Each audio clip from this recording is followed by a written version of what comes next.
A Court of Fairies and Fiction. Akafath Girls Podcast. Hosts Mel Liv and Aka. A bookish theory and discussion podcast for the Akatar, Crescent City, and Tug series, as well as other romantasy books. Season 2, Episode 23, Plot Fillin and Spillin. We were discussing Elaine and Nesta and what Rhys could have told them during the time that Feyre was in the Spring Court about Lucien and Tamlin, which is why it might have skewed their, thoughts on Lucien, especially because Elaine was like, "You betrayed us," like, which is actually, now that I think of it, that is actually a perfect mirror to Feyre saying that Tamlin never called for her, because they were both there. And then suddenly both of their memories are flipped 180. Altered. Like, come on. Elaine knew that Lucien spellcleaved to help her, to try to save her even before she went into the cauldron. Feyre knew that Tamlin was crawling for her and begging for her. And suddenly, "You betrayed us and Tamlin never called for me." It's weird. Also, what can blind an oracle? Illusion. Rhys blinding her visions. But what evidence do you guys have of that? Just that we have Elaine saying that? Is that the only evidence? Because Elaine, if you keep in mind, she's a very emotional person, which isn't bad, but she gets tainted by emotion, just like Feyre. Feyre really gets skewed by emotion. I actually think Feyre is the most emotional sister. Yeah. I don't think it's Elaine. You don't think it's Elaine? I agree. I take that back. I do think Feyre is the most emotional. But Elaine did see Tamlin and Lucien, from her perspective. Try to help. But she doesn't know that they're helping. She just knows that she was dragged from her home in the middle of the night by the queens. Yeah, but she also knew that they just randomly showed up, just like the Night Court did. They just walked into the room and they were all there. They don't know how they got there, when they got there. I highly doubt that Tamlin and Lucien even saw them before that scene, because you saw Tamlin freaking out. This wasn't part of the deal. And they had no idea they were there. They had no idea. I don't think the sisters even knew that Tamlin and Lucien had been there either. So it doesn't make sense to me that they would just automatically go, "Oh, you betrayed us." Rhys was talking some fucking shit. Let's be real. Even though the one who really betrayed them was Feyre. Yeah. She brought them into their home after they finally for once in how many years, a secure, stable home. She brings some strangers in. That will always piss me off, the way that she was when they were flying there, and she was like, "If they don't agree, I wonder if Rhys could just change their minds with his powers." Well, here's the thing. What the fuck? Here's the thing. Yeah. In our world, that would be considered human trafficking. Feyre brought strangers who were eventually going to human traffic, and someone else beat them to it. Pretty much. True. He didn't trust the queens. Rhys said that he didn't trust the queens, but you're gonna bring the queens that you know are fucking shady to your sister's new house after you told the priestess that you already don't trust their names and address. What are you fucking thinking, Feyre? Yeah, that's Feyre. That's all on her. Well, 100%. It was Rhys's idea to get the queens to go down there. It was the inner circle was well, we can use their house for the meeting place. Or was that Feyre? No, I think that was Rhys. I'm pretty sure it was Rhys that he's well, we need a neutral ground. I thought it was Amryn. It might have been Amryn. So there you go, Amryn. That sounds kind of like something Amryn would do. Yeah. And I just find it funny that Rhys is "Oh, I spent 50 years under the mountain for my city," and then literally the first bump in the road, he's like, "Here's my city," to the shady fucking queens in the Veritas orb. It's real. It's Twitter. Rhys is like a mob boss, and Feyre is the really fly off the handle mob wife. That's a good analogy. I was just watching the whole case. She's definitely the gang wife. Yeah, and they're into human trafficking, whoring, gambling, all of it. Ridiculous. And it's just the thing is, Rhys tells Feyre and the readers this. This isn't anything new. Tell them what, though? That they're into whoring and gambling. Oh, we all used to sit with people in the same room when we were younger. It's in text. Whenever they're talking about their finances and shit, and Feyre's like, "We need to go with the books," and Rhys is like, "Oh yeah, we're stinking rich, and by the way, we kind of throw it around, we gamble, we drink, we fuck." Well, that's another quote that pisses me off, is that in Akafath, when Feyre's "Oh, I'm the High Lady of the remote and the desk. And she's like, I have to do all the expense reports. And then she's like, I don't even want to do the expense reports. And it doesn't matter because we're never going to run out anyway. And none of these expenses even make a dent in our finances. And then she just doesn't do it. And then in fucking Akasif, it's like, Nesta spent 500 coins. How are we going to survive? And crying into the eggs. Mhm. What? Yeah, I hated that. I hated that. I scene with hated that. Wes. It made It was like, no, because it that's wasn't what being about a the high money. lady. Yeah, that's what being a high lady's all about. Is like own up to your responsibility. You wanted to be the big girl boss. Be the big girl boss and do some expense reports. Doesn't even do it. Doesn't even Won't do it. Be an adult. Right? Yeah. Yeah. And just the fact that it wasn't even about the money with Nesta, it was about their image, which Feyre fully admits. Because if you remember, this is why I say it's Rhys, because if you remember, Feyre was very upset about Rhys doing that. Yeah, wait. And he's like, no. Remember, she had an issue with that with Tamlin when they did the type. He's like, it's good financial image that we do this and that we're secure. And then she does it to Nesta. well, Yeah, she Rhys does, but Yep. to Feyre's credit, I will say she was pissed at him for that. That's what made her cry, was him literally listing off all of her expenses in front of everybody when it was none of their business. It's See, High I Lord, didn't High think Lady, and that's- Nesta, and that should have been a private fucking conversation. And that did upset her a lot. What upset her exactly? Him listing off her expenses and like humiliating her in front of everybody.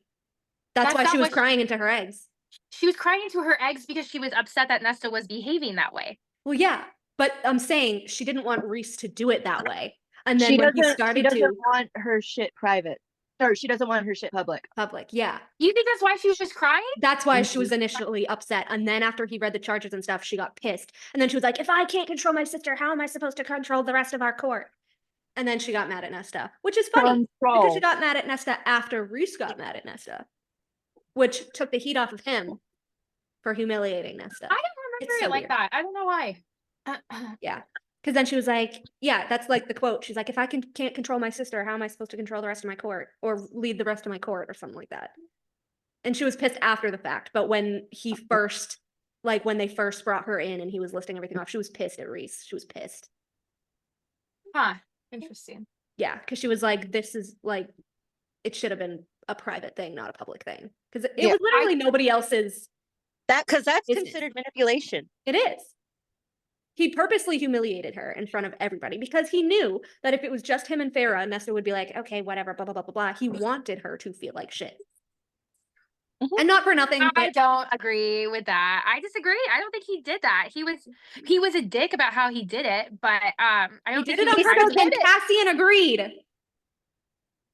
I don't think he was trying to make Feyre feel like shit though. No, Nesta. Oh. I'd be surprised if Cassian can count all the toes on one foot, let alone care about finances. Well, see, that was the thing because him and Cassian and I think Amryn were all like, yeah, drag her down here and da-da-da-da-da-da. And Feyre was pissed. Feyre was pissed. I don't like Feyre. I am not a Feyre stan. I am not a Feyre defender.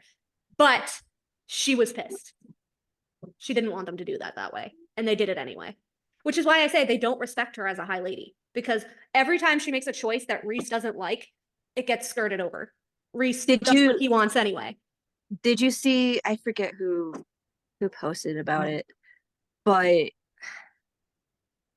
crap, now I forgot what I was going to say. It was something about like piggybacking off of that. It was like the IC doesn't support her as high lady, especially when it came to her pregnancy, because if Vera was allowed to think and have a thought all to her own about how she wanted to conduct her pregnancy from that point out, it would have taken away her choice. It would have given her some freedom. Yeah. And not the perceived freedom that Rhys let her have, but actual factual freedom. I did a Tumblr controlling post. her. I did a Tumblr post on this a while ago, and the gist of it was that if they respected her as a high lady, they would have told Rhys, no, she deserves to know about her own body and her own child, and they would have told her anyway, because if her and Rhys are equals, then they could say no to one for the sake of the other, and they didn't. Wait a second, though. Someone did want to tell her, and wasn't that Cassian? He was like the only one that got voted out. I swear to God it was Cassian that wanted to tell her. I feel like it might have been Azriel. Yeah, it was. I think it was What? Okay, I'm going back because Az is a good bat boy. I've been saying this forever. He's the only one that the sticks up for people. Yeah, he's the best point out of the inner circle, that's for sure. I mean, I Hold on. agree eventually. Ooh, hello. I agree eventually he was like, okay, whatever. Like, honestly, I don't like that he eventually complied, but to be fair, he had a lot of shit on his plate at this point, and he wasn't even really there that often. He was spying on the queens and all this other shit. So, not to mention it wasn't really his business, but I feel like, I don't know. Yes, it was wrong for him to comply, but I do like that, you know, he tried. Okay, wait, when remind me when in the book this scene I have happened again. no idea. I'm gonna find I it. don't know chapters and shit. The pregnancy, should I just look up? I don't know. Amarin lied straight up to, was it Cassian? No, Amarin lied straight up to Nesta about certain laws. It was during that scene, I think. And then they go on and he's telling them how the baby has wings and hold on. I'm gonna see if I can find it too. I swear one of them said like we should tell her. I hope we're not making that up. I thought it was Az. Like, it would have been just easier if Feyre could shapeshift just once for the rest of the pregnancy into her Illyrian form. Right? Just once.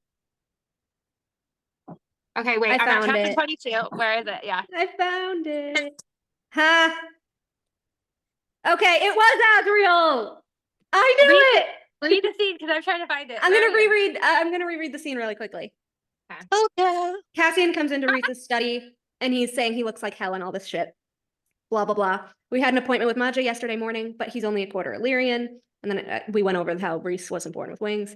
But Feyre was in Illyrian form when he was conceived. Can that make a difference? I thought she only made the wings, nothing else. She shapeshifts, transforms her entire self into the form she takes. When she grants herself wings, she essentially alters her body at its most intrinsic level, DNA. So she was fully Illyrian that night. She doesn't have the wings now. No, she shifted back before we knew. So let her change back into Illyrian to bear the babe. Maja has put a ban on any more shapeshifting. She says that to alter Feyre's body in any way could put the baby at risk. On the chance that it could be bad for the baby, Feyre is forbidden to so much as change the color of her hair until after birth.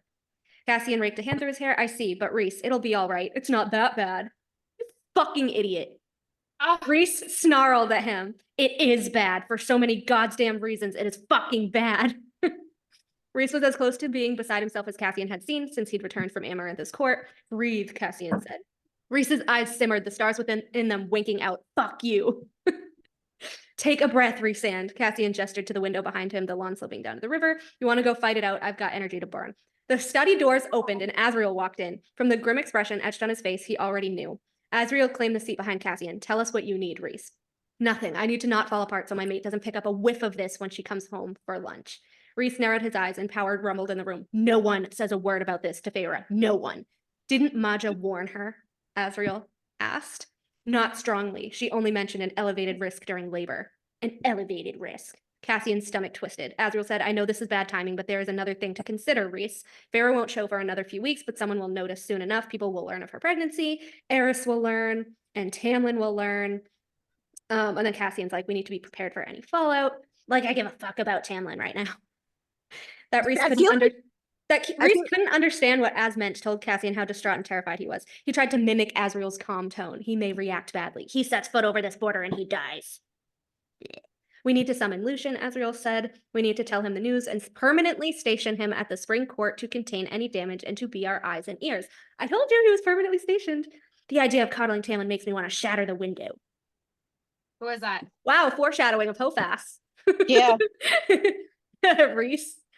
I'll contact Lucien, Azriel offered. Blah, blah, blah, blah, blah. Cassian slung an arm around Rhys's shoulders. Let's go get bloodied up. So Azriel was like, didn't Maja warn her? Like, didn't Maja tell her? Yeah, but nobody I don't know. said. I feel like Az was kind of goading him a bit. Yeah. I mean, Like, compared trying to to get everyone him else, he at least kind of tried-ish. But I feel like he was poking and prodding him to get a reaction out of him. I love Azriel for that so much. And Cassian was like, all right, you're already up in flames. Let's take it out. And I mean, you have to give Cassian props for that. He's like, you want to go fight it out? Like, let's blow off some steam. Like, that was nice. That was He does that for everybody. It was really considerate. Except for his mate. Except for his mate. gather, if he actually found somebody who Let's not spar to let our energy out. Let me just fucking take you on this punishment hike so you can pass out and nearly die. Watch out, you're gonna fall over the fucking cliff edge. Oh my gosh. Some people need that physical punishment to feel like they've atoned Okay. for what they've done. Okay, I need to talk about something today. Okay. Because I've been waiting all week. All week. All week.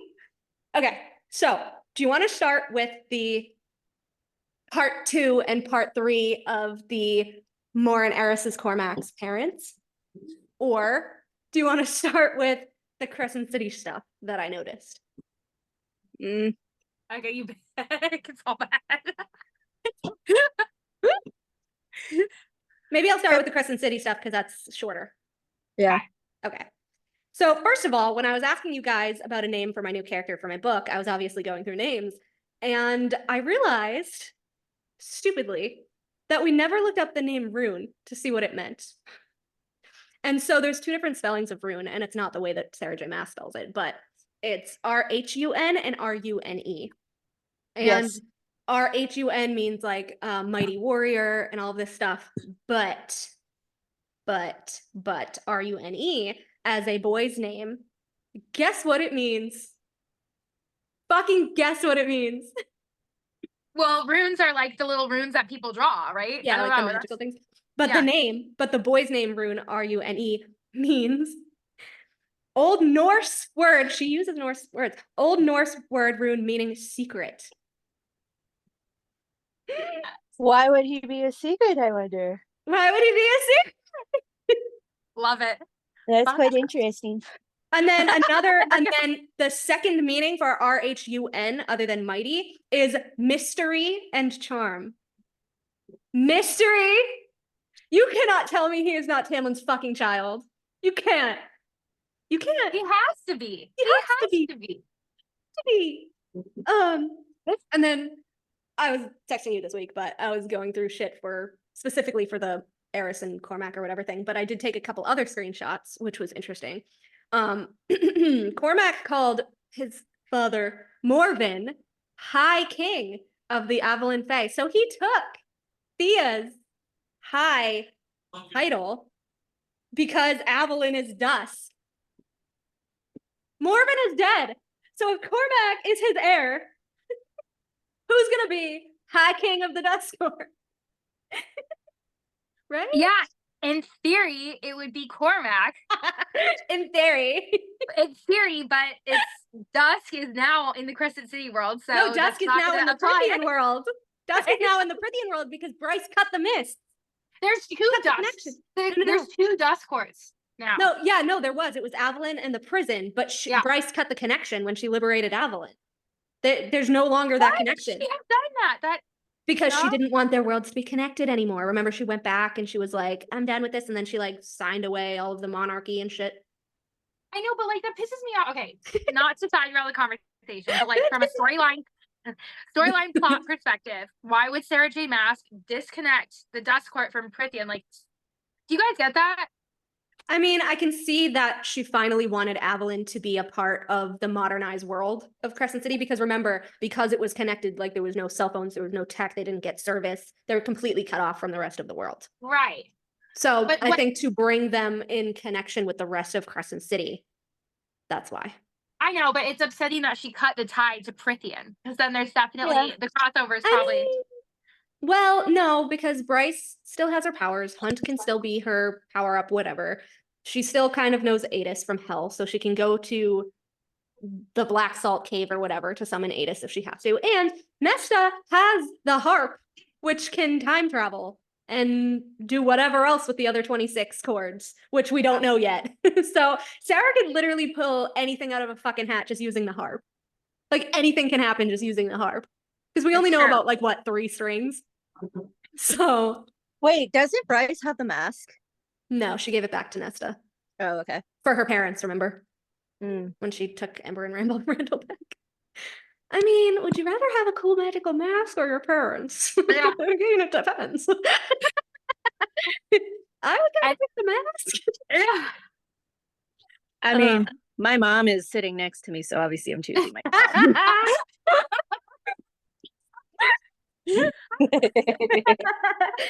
No choice. That's a good answer, Eka. Good answer. And then another scene, Cormac looks at Bryce and he's like, "You've got a mouth on you." Hunt didn't particularly like the male's appreciative tone, but he kept his power reined in. Even a zap of lightning against Cormac would be seen as a declaration of war. He sounds so Cassian coded there. Fae were highly sensitive babies. Their tantrums could last centuries. Oh, okay, Rhys and Tamlin. Yeah. Okay, Night Court, Spring Court, Barons, Yeah. all that shit. Cormac spent his whole life thinking he'd get the Star Sword one day, that he'd go into the Cave of Princes and be proven worthy. He studied all the lore, learned all the lineage, pored over every account detailing the variations in their power. It didn't go down well when I got the sword instead. Rune. I wonder why Rune got the sword instead. I was just going to say, do you want to talk about that? Do you want to dive into it? Well, I like the comparison between Bryce and Rune and Azriel and Nesta. Can we talk about that real quick? Okay. Because if Bryce is the special starborn queen of the Midgard world, and Nesta is supposed to be the special starborn queen of the Prithian world, and technically they owned the knives and the made weapons, right?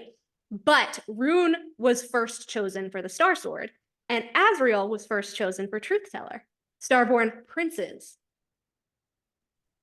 And they're both technically sets of siblings that understand each other the most.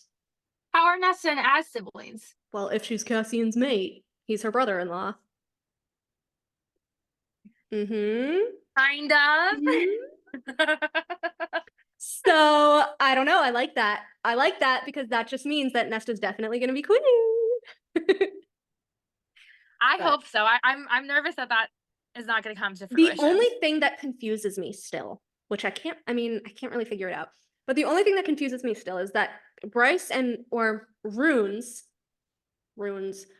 power was supposed to have, I guess, come from Helena through Einar, which I don't really fucking believe at all. So, like, why would it just be Rune from Helena's line? Like, I know that they all had, well, Celine said her side had sons who had sons who had sons. We don't really know anything about Helene's lines, except that obviously Peleus raped her and they had kids and then whatever. Well, And no. supposedly it traveled through Einar's line and he had, the first starborn son and then Rune. And Bryce, obviously. But I think Tamlin is the descendant of Helena.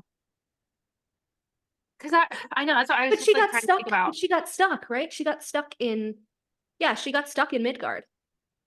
But my question is, if Bryce was Thea's heir through Celine and she realized it was through Celine, then how does that make sense if she was also Einar's daughter? Unless we're right and Ember isn't fucking fully human. Well, wait a second. No, Bryce was from Celine, right? That's what you're saying? Yeah. She was. Yeah, she was from Celine. So how though? Because Einar's line is through Helena, which is what Rigelus says to them when he pretends to be Eris. Remember, he sniffs them and he's like, "Your power is from that bastard Peleus," and then like Bryce's was pure or something. It was weird. Remember though, they also said brothers and sisters used to marry uncles and nieces and Yes. nephews and aunts. Aunts, yeah. It's very Game of Thrones. Mm. It's like Game of Thrones. But my problem lies in where the two sisters were separated on two different planets. So my point is, how could Bryce have Celine's power, but Rune have Helena's power? They would both have Helena's power if they're both from Midgard, right? It doesn't make sense to me. Genetics. So Because as far as we Celine's- know, like, because Celine was all depressed that she never saw her sister again and she couldn't reconnect. But, well, I mean, she wouldn't have reconnected the worlds, but she never saw her sister again and everything. And like, so how does that? Because it's still like, even if you're siblings, like your siblings' powers can transcend into an offspring. Yeah. Because like, if you look at families, sometimes people look like their grandfathers, others Yeah. look like their uncles. Yeah. aunts. Yeah. Which would make So you're sense, but again, saying- they're on two different worlds. So like there was no mixing of But- Celine's line and Helena's line. It wouldn't matter. Genes are genes. So she's saying that Helena Yes. is carrying Celine's genes, and Yes. that, right? Yeah. But Yeah. but Rigelus says it's different when he is pretending to be Eris as a cat. Because remember, he sniffs them and he says, or is it Eris or is it Rigelus or Apollyon? I forget, but one of them looks at Rune, and remember, they're like, you're from that bastard Peleus's line, and they like hate him and all of that stuff. And then they look to Bryce and they're like, your starlight is pure. So it's like, how would ones be pure and ones be bastard Peleus? Like, it's confusing. It has to Right? be from Tamlin's line. I don't know. I just keep Right? like Peleus was Fae, right? From Prithian. And I Thea's just keep, the one that, tried that they, killed I mean, Thea. they both Yeah. were. Yeah. I don't know. It's confusing because they were like, not kids, but they were like teens, late teens, when they got separated by worlds. And so Peleus killed Thea and then fucking raped Helena and all this stuff for Midgard. And then they bred with the redheads of Einar's line, Lady Autumn's line, whatever, on that world. And that's how Rune got Helena's power. But I still don't get how Celine's power is pure and Helena's is it just because of Peleus? Is it just Peleus fucked it up? Or somebody's offspring world walked and interbred with someone from either world. Because remember, Cormac can world walk, Bryce can world walk, Az can world walk. Hopefully. Rhys. Interesting. Rhys. Mm-hmm. Ish. Maybe. So then it's like, is there a character that world walk that we don't know about yet that's going to be like the big reveal? I think that's what it is. Yeah. Fucking Lauren. Yeah, I'm so convinced. What the hell? It's Lauren. I'm kidding. I get so angry. Oh, that was my next quote. The Starborn used to intermarry. Yeah, the one that you said. Okay, and then this, which we have not been introduced to this character yet, I don't think, which I was lamenting about the other day because it was pissing me off that we didn't ever meet this character. But Rune says, I was 27, my ... our father sent me to Avalon to ... check out the ladies. And then Flynn says, there was a Fae female from a powerful family who the Autumn King wanted Rune to marry. Unfortunately, Cormac also wanted to marry her too. Neither married her in the end, of course. Wait a second, that's a CC3? I totally forgot that. No, CC2. CC2. It's either one of two Fae ladies, I think. Who? One, it's either Mor, or it's Lady Autumn. Was it Sathia, you guys? No, because Rune hated Sathia. And Sathia's Flynn's little sister, remember? Right. I don't think we met this character yet. We must not have met them. Fury? No, maybe not. Fury. Well, it says powerful Fae female. So we have the Donnells, we have the Dannons, and we have the Hawthorns. There wasn't another one. There wasn't another family, right? Mm.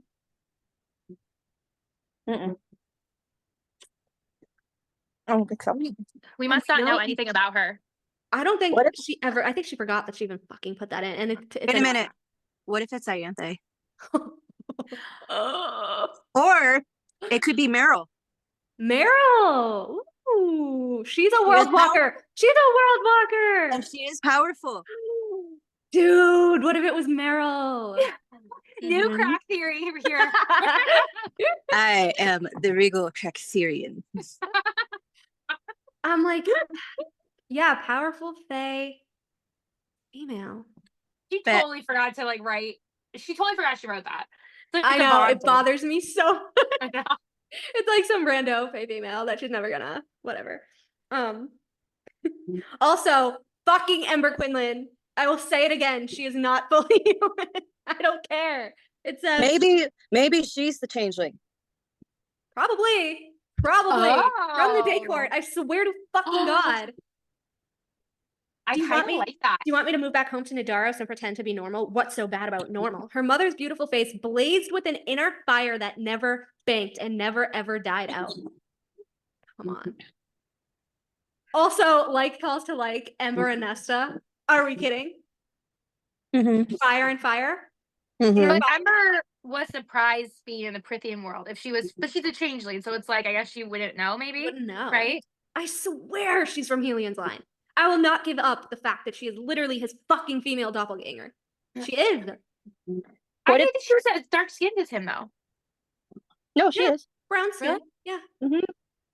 They're people. He's like Persian, and she's like Persian. She's dark Persian. Yeah. She was Persian? Yeah. She is dark Persian. He's light Persian. They have the onyx hair. the dark, dark tanned skin. She has freckles. They have the amber eyes.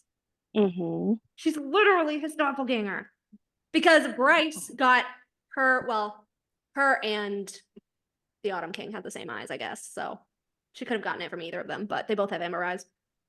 Which, again, why did the Autumn King want her? I want Bryce to meet Lucian, and I want them to talk. I just thought of something. Yeah. Remember how you said that what if Lady Autumn's, like, grandparents or something were from the day court? Mm-hmm. Before, like, her parents, or grandparents, great-grandparents, whatever. Some of her lineage was from the day court. What if the Autumn King knew that as well? Because Baron wanted Lady Autumn and Einar wanted Ember. And I want to know why. I want to know why.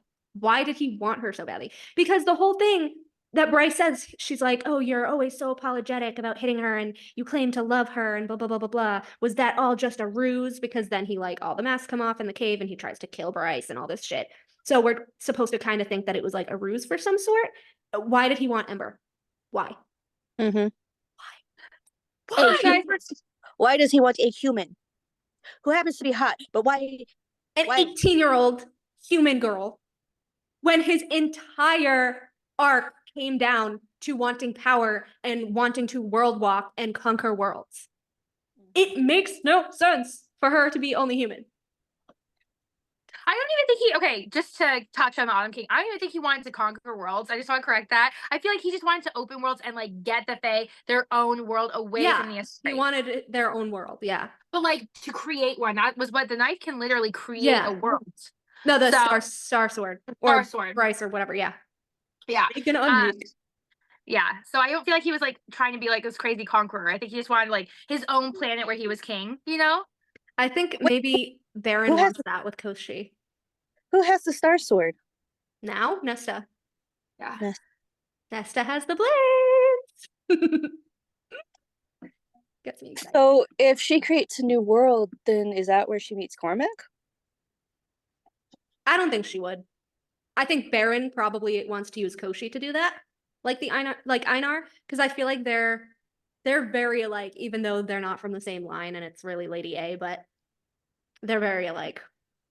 I don't know. I feel like Rylan or whatever her name is, ugly old hag.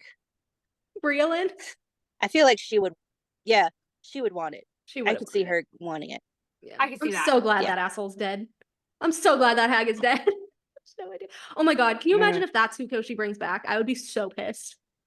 Oh no. So pissed. It could be Brylan, it could be Ianthe, it could be Amarantha. All of them. I told you I would want a whole zombie horde to fucking fuck shit up. I would love that actually.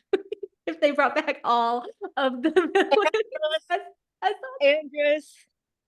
What if with them psychologically? What if Koshi ended up getting Claire Better's body? Was there any of it left? I mean, feel like the bone carver would have gotten it first. I mean, I'm pretty sure she looked like a half-off turkey dinner by the time. Oh. Yeah, that skin poor was Claire. Fucking Claire. Hashtag justice for Claire. Still mad that wasn't fucking brought up in Nesta's book. It was her friend. Yeah, Still mad. They kept that from her, and that's fucked up. Although it probably was kept out because Sarah and her editor may have forgotten. Or because then it would just have made Nesta more mad at Feyre, and we can't have anyone be super mad at Feyre. Yes, it can. I want Elaine to fucking see all that shit and dish out all the secrets that they've been keeping. I want them to bring the cereal back, or like have another cereal. Oh, I know. I would love the cereal. Also, can I mention something from... This was weird that I caught from Crescent City. These are Crescent City 2, because Cormac's in Crescent City 2. But this was when they're fighting the Reapers in the cave. And it's weird that Cormac randomly showed up, but I digress. Out of a rip in the world, Eris appeared atop our knoll. Gave the same energy. But anyways, it says, the Reapers screamed and made good on their threat, hurling Rune toward the raging water. Cormac caught Rune before he hit the frothing surface and vanished again. The Reapers whirled, screeching and hissing. Bryce flared her light anew, and they scattered into the darkest shadows. When Cormac returned and tossed something to her, the Star Sword, He must have taken it from Rune. Bryce didn't stop to think as she unsheathed it. Starlight erupted from the black blade, like its metal had been kindled with iridescent fire. Now, Cormac could touch it. And he was so fast at winnowing, which gives Lucian Ben Sarah, thank you very much, who winnowed back to the manor faster than Tamlin, enough to catch Rune. They're very much giving Lucian and Tamlin here, but that was funny. But my point was, the metal was kindled with iridescent fire. Where else have we heard iridescent fire? Amren's crown. Wait a minute. Amren's crown, when she comes out of the cauldron, the iridescent. But my point was that the swords were made with the cauldron, which was tainted by the Asteri. Iridescent fire was in them, and Amren has a crown of iridescent fire. Yeah. I swear she's an Asteri. And then we have the astronomer, which says, the astronomer knelt by the female, reaching for the tubes that Ethan had ripped free. They cannot exist in this world anymore, do not want to exist in this world. He glared at her, cold fire in his pale gray eyes. Which is also giving Cauldron and Nesta. Cold fire. And that's Ethan? That's the astronomer. He sounds like Nesta. I know. Well, Nesta is a death god, so the astronomer, I'm telling you, the astronomer has to be Koshi. Yeah, I know. He has to be. Who I has What swear. if they're related? What? You know, we think that Papa A or Mama A or both could be Fae. What if they're related to the astronomer? What if Koshi is Orcus and the astronomer is Mantix? What? Where would you get that from?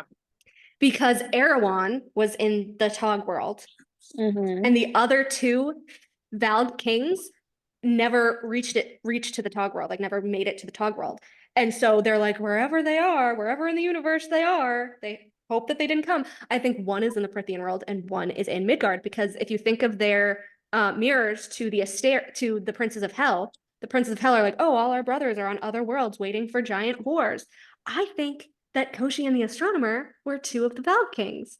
That could be. But that also means that the Archeron girls are part Valg. Well, that means that Nesta stole Valg power from the cauldron, because that's where she No. got cold fire, right? No. It's cold fire. They had pale blue eyes. Pale blue gray eyes. Yeah, but they don't have the cold fire. Only Nesta Nesta does. Nesta only, yes, she stole power, but she's always had that fire. Yeah. Feyre But Feyre hasn't, and Elaine hasn't. Feyre has the stars, which was given to her by Rhys. Yeah. And then Elaine doesn't have anything, as It's far as we faded. know. It's faded. Yeah. Maybe. They could be part Valg. I mean, think about it. Why else would Feyre end up being Rhys's mate if she wasn't part Valg? Well, they're witches. The witches have Valg in them. Still, it still counts. She has Valg in her. Yeah. But not as potent, I will say. I'm scared for Nesta, though. I do think Nesta's Starborn is more potent now, but I don't know. But anyway, the cold fire thing was like, And also the way that he's described as the old male, just like Koshi, I'm like, Yeah. It's totally him. It's totally him. All right, hello everybody. We are back, partially put together. Partially. Sort of. Partially is the key word here. Keyword. I finally found my spot where we were. And just going through the screenshots or finishing up the screenshots, I realized when they're talking about the crystals, the calm crystals in CC2, like with Cormac and stuff, I'm going to read this to you real quick. It says, the calm crystal was warm against Rune's skin as he pocketed it. How does it work? That's how our radios reach Daybright. 7 crystals, all hewn from one rock. 6 radios in our possession, the 7th in Daybright's radio. They're beacons on the same precise frequency, always desiring to connect into one whole again. This crystal is the last one that remains of our 6. The other 5 were destroyed for safety. I'm hoping that if someone with your powers holds it in your hand, it might link you with Daybright when you cast your mind out, the same way the gates here can send audio between them. So it's like the dark crystal? It's weird that it says that they all wanted to like come back into one formation. It's like the plot of the dark crystal. But I never don't- saw that movie. Yeah, I I've never. Oh my god, it was traumatizing to watch as a kid, but great as an adult. I saw it I saw like pieces of it as a kid, and I was so scared of it that I could not watch the entire movie. It was terrifying to me. It's creepy. It's worth. As I don't know. But my question here is how does this work? Because Cormac knew that if Rune used his Daemati powers while holding the crystal, it would lead him to Lydia and the little mind bridge. So how does the crystal connect to Daemati magic? That's what's confusing to me. I'm like, I don't know, like what is the crystal made of? Because they don't say, like they say it's clear, but there's also like the Crystal Palace, which is what the Asteri built, I guess. Wait a second. Is the Crystal Palace supposed to be like the glass castle in Tog? Yeah. Mm-hmm. Yeah. Is it really? And like the calm crystals connect to magic. It's weird. So the Asteri like always have what, a penchant of making glass castles? I don't know. Maybe. Because do you remember what the point of the glass castle was? Like I know they had the clock towers, but like It was out of opulence, I think. so Or as like an amplifier.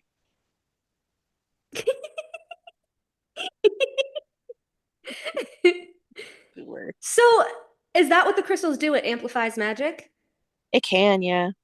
It for the most part, universally, they can amplify magic, specifically quartz. Yeah. It acts like a battery. Cormac fucking Donald. Oh, I'm hoping maybe this will happen. Really? You're hoping, or you know that this will happen. But wait, go back to Daemati magic and crystals, because that's because it says, I'm hoping that if someone with your powers holds it in your hand, it might link you with Daybright when you cast your mind out, the same way the gates here can send audio between them. Wait a minute. What if that's the source of Rhys's power? He can tap into that from a different world. Or there might be there might just be natural crystal in Valaris. Where though? The rainbow? I don't know. Or the mountains? Oh! Moonstone Palace. Where he's supposed to fucking rule from. Above Hewn City. Is Moonstone a crystal? Yes. Okay. I don't know anything about crystal, so crystals. Yes, it is. I know nothing. Moonstone Palace is made entirely of moonstone and is perched above a gray-stoned mountain. The halls are open to the elements with no windows to be found, just towering pillars and gossamer curtains swaying in a jasmine-scented breeze. It is protected by magic that keeps the place warm despite the high altitude and the snow coating the mountains outside. Huh. Are the calm crystals moonstone? That would actually make sense. Moonstone connects with the moon and yeah, I'm trying to look. And very night court, right? Moonstone's shimmery appearance tends to shift with the phases of the moon. Feyre has a tattoo on her back.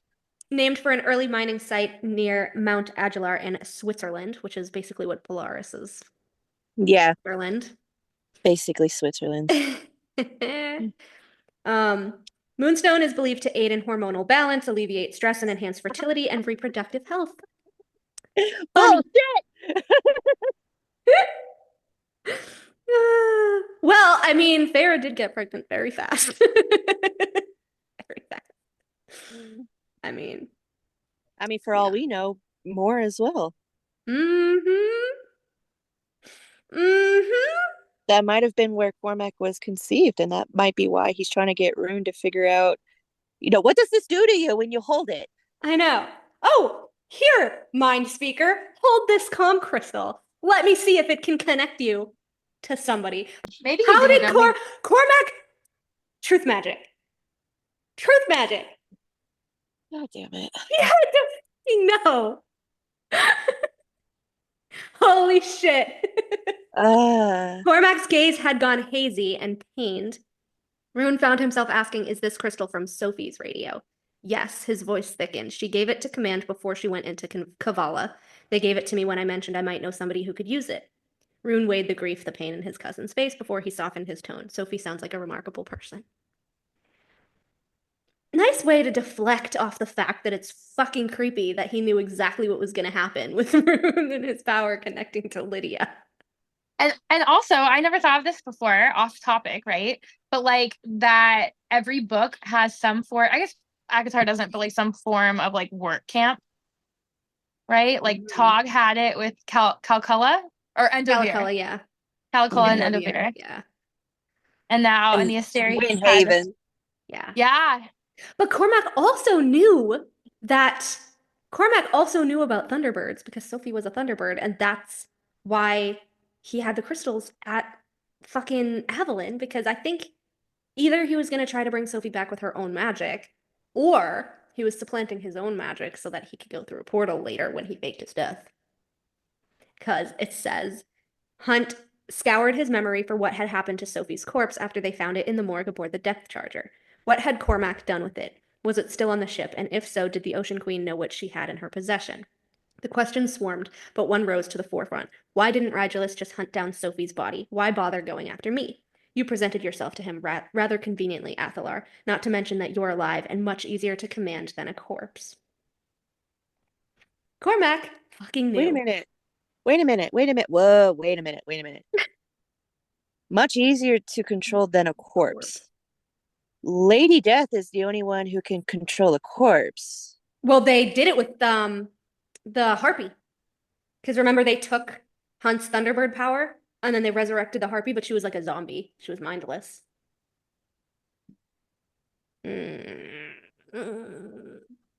Yep. Yup. The crystals in the cabinet in Aelin, and Sophie's body ended up there. Come on. He was using it for himself. He was putting it into himself, I swear. Because I feel like... Wait. If Sophie is brought back to life, then what does that mean for Korsta? She wasn't brought back to life. That's what I'm saying. I think Cormac tried to bring her back to life with the crystals, with her own magic, and it didn't work. So instead, he took the crystals that had her magic in it and probably put it into himself. And that is probably why the Gorsian bullet didn't affect him, magic-wise.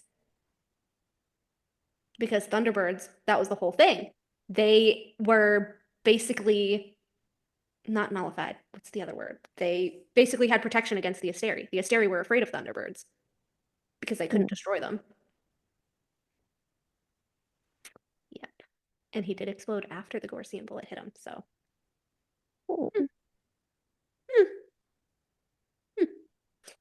Morven picked at an invisible fleck of dirt on his night black pants. Fuck off, right now. Kier's brother. Adis is getting cat fur on everybody's uniforms. Yeah, he's making the rounds. That's what it sounds like. Let me just brush up against you. Now you have Finch. This was weird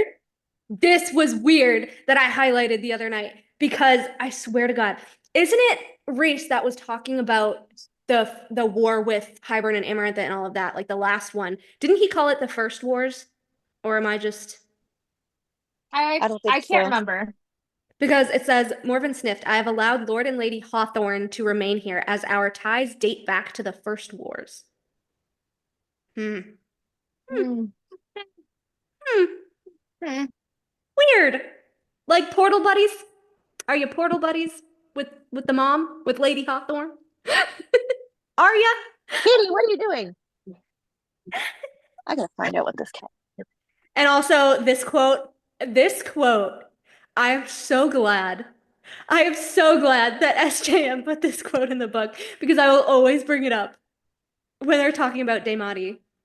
It says, to have anyone forced to endure the murder twins' presence, to marry someone who could pry into minds, ...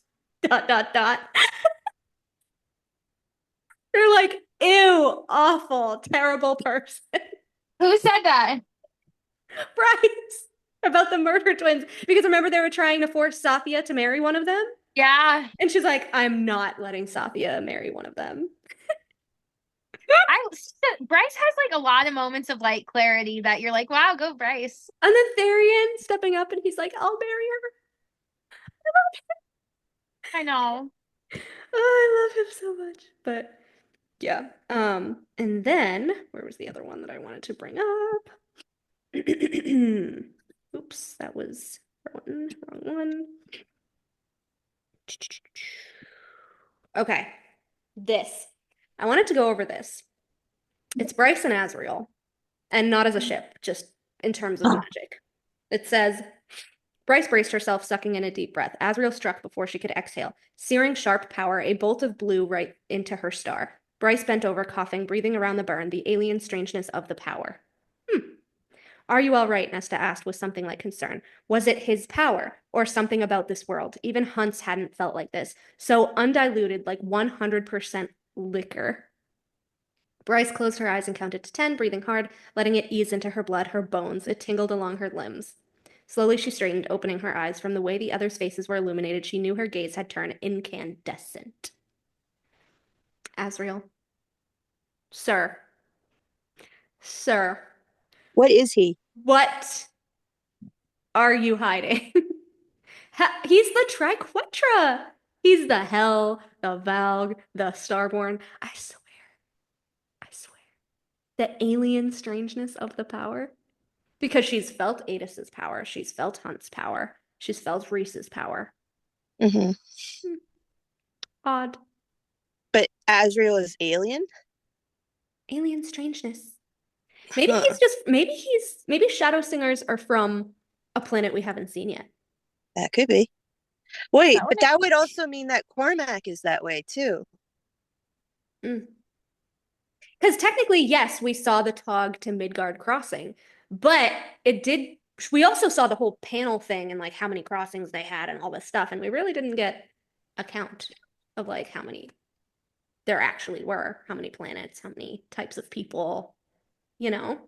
Maybe Twilight of the Gods will be what Azriel's people are from. Azriel might be some type of god. That would piss off Rhys to no end, and I'm for it. That would make Cassian seem like even more of a bastard. Oh, his self-esteem is just gonna tank. He lost Nesta. He lost Azriel. Because and then there was this part with Az, and it says Bryce asked because some small part of her had to know after what she'd seen of the mask. When you die, where do your souls go?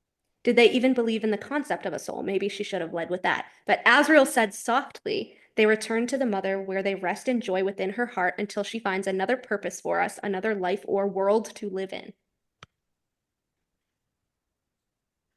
Wait a minute. Are you a recycled soul, Az? Wait, no.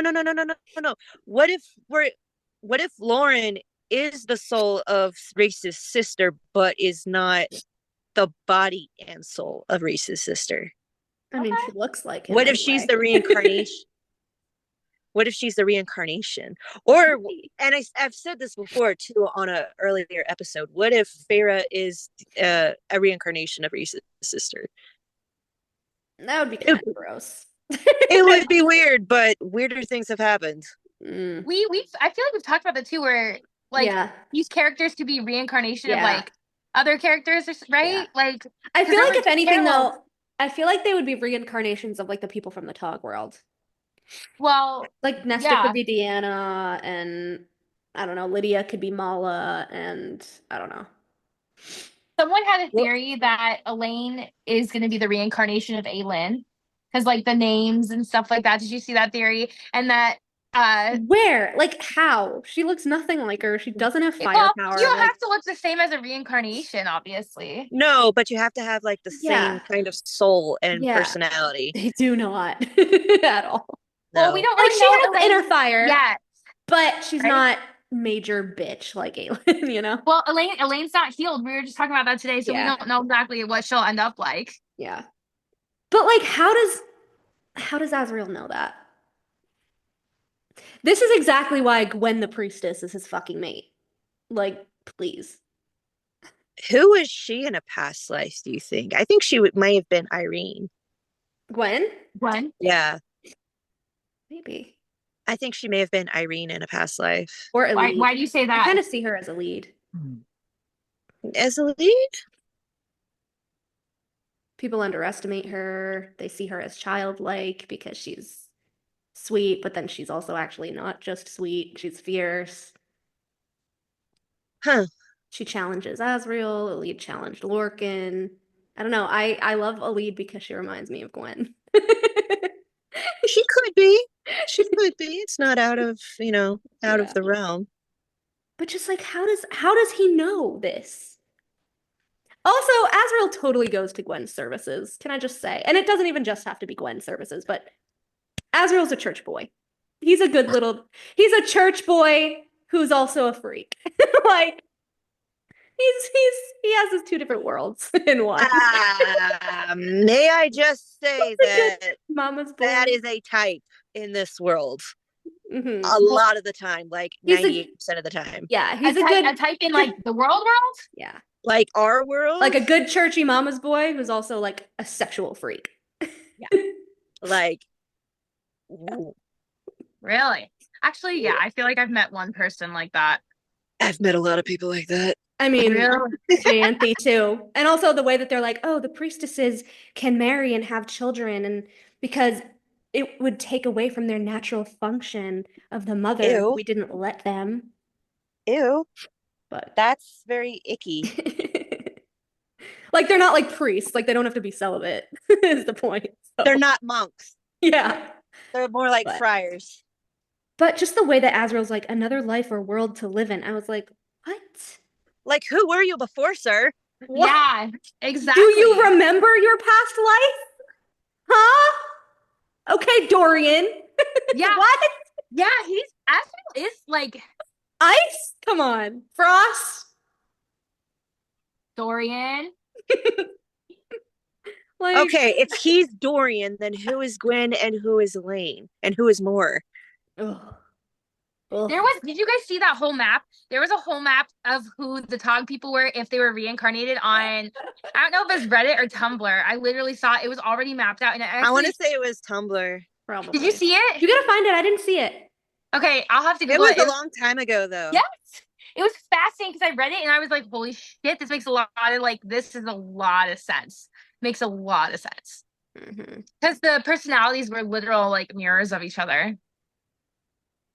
I don't know. Oh, like Adian and Tamlin and like that one from a while ago? I don't know. It was a long time ago, but I don't remember who the Yeah. I don't remember. I think I've heard that Irene is Elaine, but I don't. I've heard that Irene too. is fierce. Irene is fierce. She's wickedly fierce, and she holds to her own. She has boundaries. She's kind, but she's no pushover. She's firm. Nuon. I see her as Nuon. TBH. Totally. No, there's somebody from Tower of Dawn who I think is Nuon. I read that on that Well, list. we Let were me talking find about it. Shen, but like, do you mean Shen Hold or on. like a female? A female. Oh, what the fuck was her name? I think I know Borka? what you're talking about. Huh? Borka or Borska. Yeah. She is just Nuon. Borta, yeah. Or Emery is Borta. Actually, that one makes a little bit more sense. Mm. I think she's Borta. I feel like more in Lysandra, maybe. Yeah. They give the same energy. Like Lysandra is not as mean girlish as Moore because she didn't grow up as privileged as Moore. But similar trauma, kinda. Ish. Yeah. Okay. Wait, I might have found it. Because some people say that Moore is Astrid, and I'm like, Astrid had far Hell more honor. fucking no, she's not Astrid. Do not ever put her in the same fucking sentence as my baby Astrid. Ever. Well, it would actually but that would kind of make sense because is it more like a mom or something? Yeah, but her and Astrid don't have the same personality. Like trauma-wise, yeah. Trauma-wise, yeah, they're the same, but personality, no. Yeah. Oh, did you see that people are saying too that Thea is actually Mala Firebringer? Yeah. That doesn't make sense. Okay. Mala was a god, and like that doesn't make sense at all. Also, another point toward Azriel and Elaine not ending up together, and Azriel being terrified of sunlight and light of any kind. Or at least his shadows are. I couldn't even tell you how the flashlight in my phone works. To demonstrate, she hit the button and the cave illuminated the battle scenes and sufferings on the wall around them even more stark. Azriel hissed from up ahead, whirling their way with his eyes shielded, and Bryce quickly turned it off. That's just Dorian. He's like he's Dorian. Like I'm convinced he's Dorian. Dorian reincarnated. Does Dorian not like the light? Or was it just after the Valg trauma? After the Valg trauma. He had I mean, he was always kind of a bad boy, but it became far more apparent after the Valg trauma.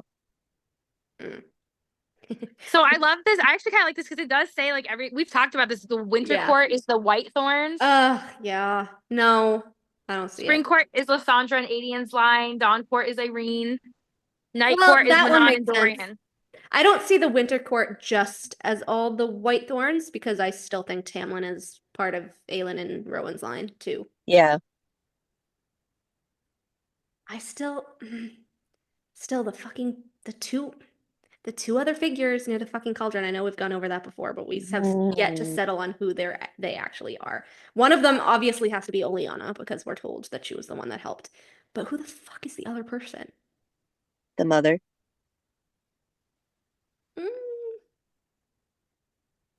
A physical person, though? Two other figures stood there, veiled in the thick snow. I highlighted this because I didn't get it the last time that I read Hofas. It says, this was during the hologram, I think. It says, when she announced her vision to her court, many of them refused. They had just overthrown their conquerors. Now they would turn conqueror too. They demanded that she shut the door and leave this madness behind her.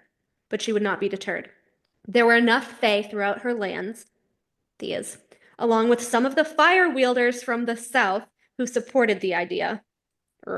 Merchants who salivated at the thought of untapped riches in other worlds. And so she gathered a force. How did Papa A know about word marks? Oh, fuck. What? He had to have been part of a guild, but Feyre never talked about the guilds. No, she just said that, he inherited the debt from his father and his grandfather. But and the merchants have guilds. I know. They are world hopping merchants over here. Was Papa A weird? It was weird too that like Papa A, remember that he knew that route through like the Barats. And Tamlin was like, why would he go through that route? Like that doesn't even make any sense. Like you're gonna die. You're gonna lose all your things. And Pharaoh was like, well, he deemed the risk worth it. Yeah, but we didn't get much backstory on that. And that's one of the backstories I want because that was just so fucking random. Yeah, it was weird. Yeah. It was Peleus who told her where to cast her intention. Using old notated star maps from their former masters, he selected a world for them. So that was Midgard. Wait a minute. Do we think that Rolf He has the star map! Yeah. Exactly! He's part of the Merchants Guild. I swear. We said that. I swear they're a part of Rolf's line. I swear to God. The Archerons are, like part of Rolf. We talked about line has to be. Oh my God. Because the humans had magic in the Tog world. Yes, they did. Some humans had magic in the Tog world. Kaltain. Yeah. Dorian, he had his own magic before he became Valg. And then she goes through the whole hologram, and it said that she stood beside red-haired Fae who looked alarmingly like Bryce's father. Gee, wonder where they could have come from. Autumn Court. Lady Autumn. Because Baron is a fucking brunette, which I know we've harped on before, but everyone fucking forgets that he's not the redhead. Lady Autumn is the redhead.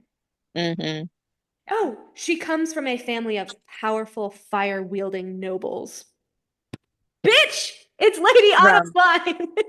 From the south? From the south. From the Autumn Court. Down south. From the Night Court. Yep. I swear to God, she was supposed to be the original ruler, and the magic can't choose females. So Baron's like, I need her power. Wait, powerful family, then that means that the Autumn Court is Starborn. Yeah. Well, Lady Autumn's line is Starborn, yeah. That's why Baron But won. that would also explain why the Autumn Court boys try and kill each other. Hmm. I need Lucian's book and Eris' I book. need Eris's book. Eris has all the tea. Lucian doesn't even have all the tea. Eris has all the tea. No, I still want to know what Lucian knows because Mm. I call bullshit. Like, he knew how to find a cereal. Why did he need to use a cereal? I know.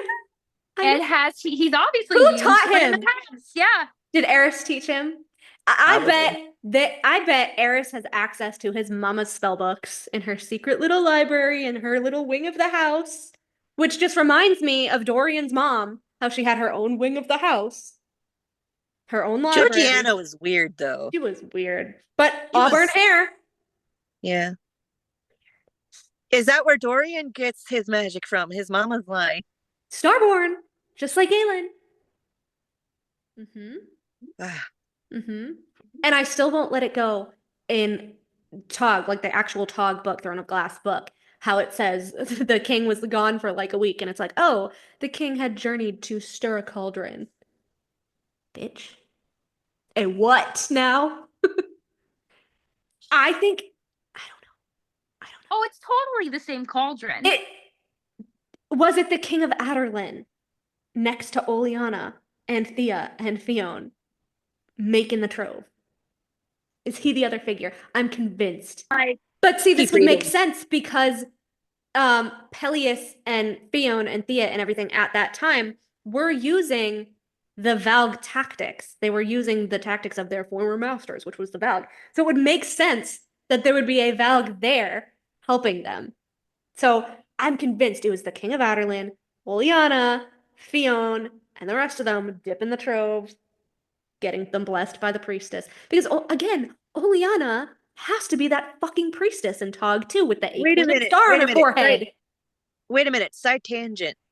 I was thinking about Azriel's powers and how he's ice, and I'm thinking back to the snowball fights that the boys have. He always wins. That cheating motherfucker. They're gonna be so pissed when they realize he's been cheating. I love it. As though. That is such as though. He would pull that shit. I love it. Or I think that's 99 so or whatever the cute. fuck it was. Well, yeah. Oh my god.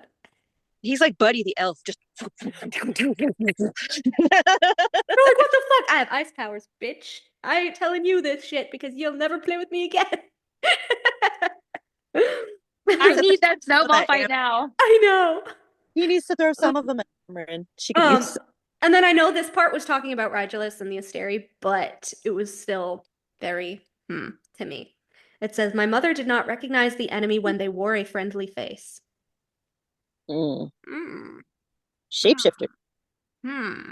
Maybe. Who's been Shapeshifter? who's been Oh, when they that makes me believe like two different ways. that makes me think of Miriam and Dracon. They have the Makes me- fucking cauldron right now. It also makes me think of Feyre because like she wore a friendly face and she was very deceptive. Rhys. Yeah. More. Yeah. Amryn. Also, Yeah. it could very well be Amryn too. Amryn. Oh hell yeah! she's I don't a trust that bitch. fucking liar.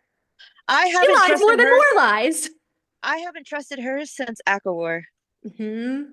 Yeah. Well, Actually, when I she haven't lied to trusted her- Feyre, the minute she did that, I was like, that bitch. Well, okay, so that was like me, but then I read Tog, and then I reread Akatar, and then the point in Akamath when she literally uses Maeve's powers, I was like, bitch. Who used Maeve's powers? Amryn has Maeve's powers. Which ones? The spinning illusions and making that people believe they're drowning in their own blood and Daemati. Just like Rhys. Amryn's not Daemati though. He is. How? They don't tell people she is, but she is. How do we know that? How is she casting illusions into people's minds if she's not Daemati? That's exactly what Maeve does to Rowan. She makes him believe that, I forget, he's being like, I don't know, not pummeled alive, but like ripped apart or something like that. And he's like literally screaming and like dying. And it's like all a mind illusion. It's Daemati. And then Aelin says, "Oh, that Valg Queen power that Maeve possesses, the same power that only her and the Valg princes possess. It's Daemati power." She goes into their minds. That's why I'm like, Rhys has to be Maeve's descendant. He looks just like her. He has the same power, but so does Amren. Ugh. Which is why I think that Amren is the start of Rhys's line with a member of Celine's line, because Celine, if you remember, had sons who had sons who had sons. Amren chose a female form. That would also explain why when Rhys tried to pursue Amren for the first time, she laughed at him. And how Rhys is like, which again, we've gone over this a million times, but how Rhys was like, "Oh, and Amren's known my family for centuries." Known your family for centuries? And so then when I became High Lord, we were still friends and I made her my second. And then in Hopefast, how he was like, "Asteri, we don't know what the Asteri are." And then she's like, "Rhys, they're the fucking Daglin." How do you know, bitch? You were keeping this from him for centuries? And now Azriel's keeping shit from him. I actually feel for Rhysand right now, you guys. Like, come on. Az has to know about a little bit. So basically, I think that Amren was Maeve's child because, like, the perfect grace and blah blah blah. Like, she sounds like a Valk princess to me. She had the crown when she came out of the thing, the fiery wings, all that shit. We really don't know. We know the Asteri and the Valg can change their form. So what if Amren just took the form of a firebird, or she just wanted to present herself that way? Who knows? I don't know. But we do know that she made her Fae form the same way Maeve made her Fae form, the same way the Asteri make their forms. There was an excerpt that I was reading today that said that, I haven't read as far, obviously, in the talk, but like, I guess there's one point when Maeve is talking to a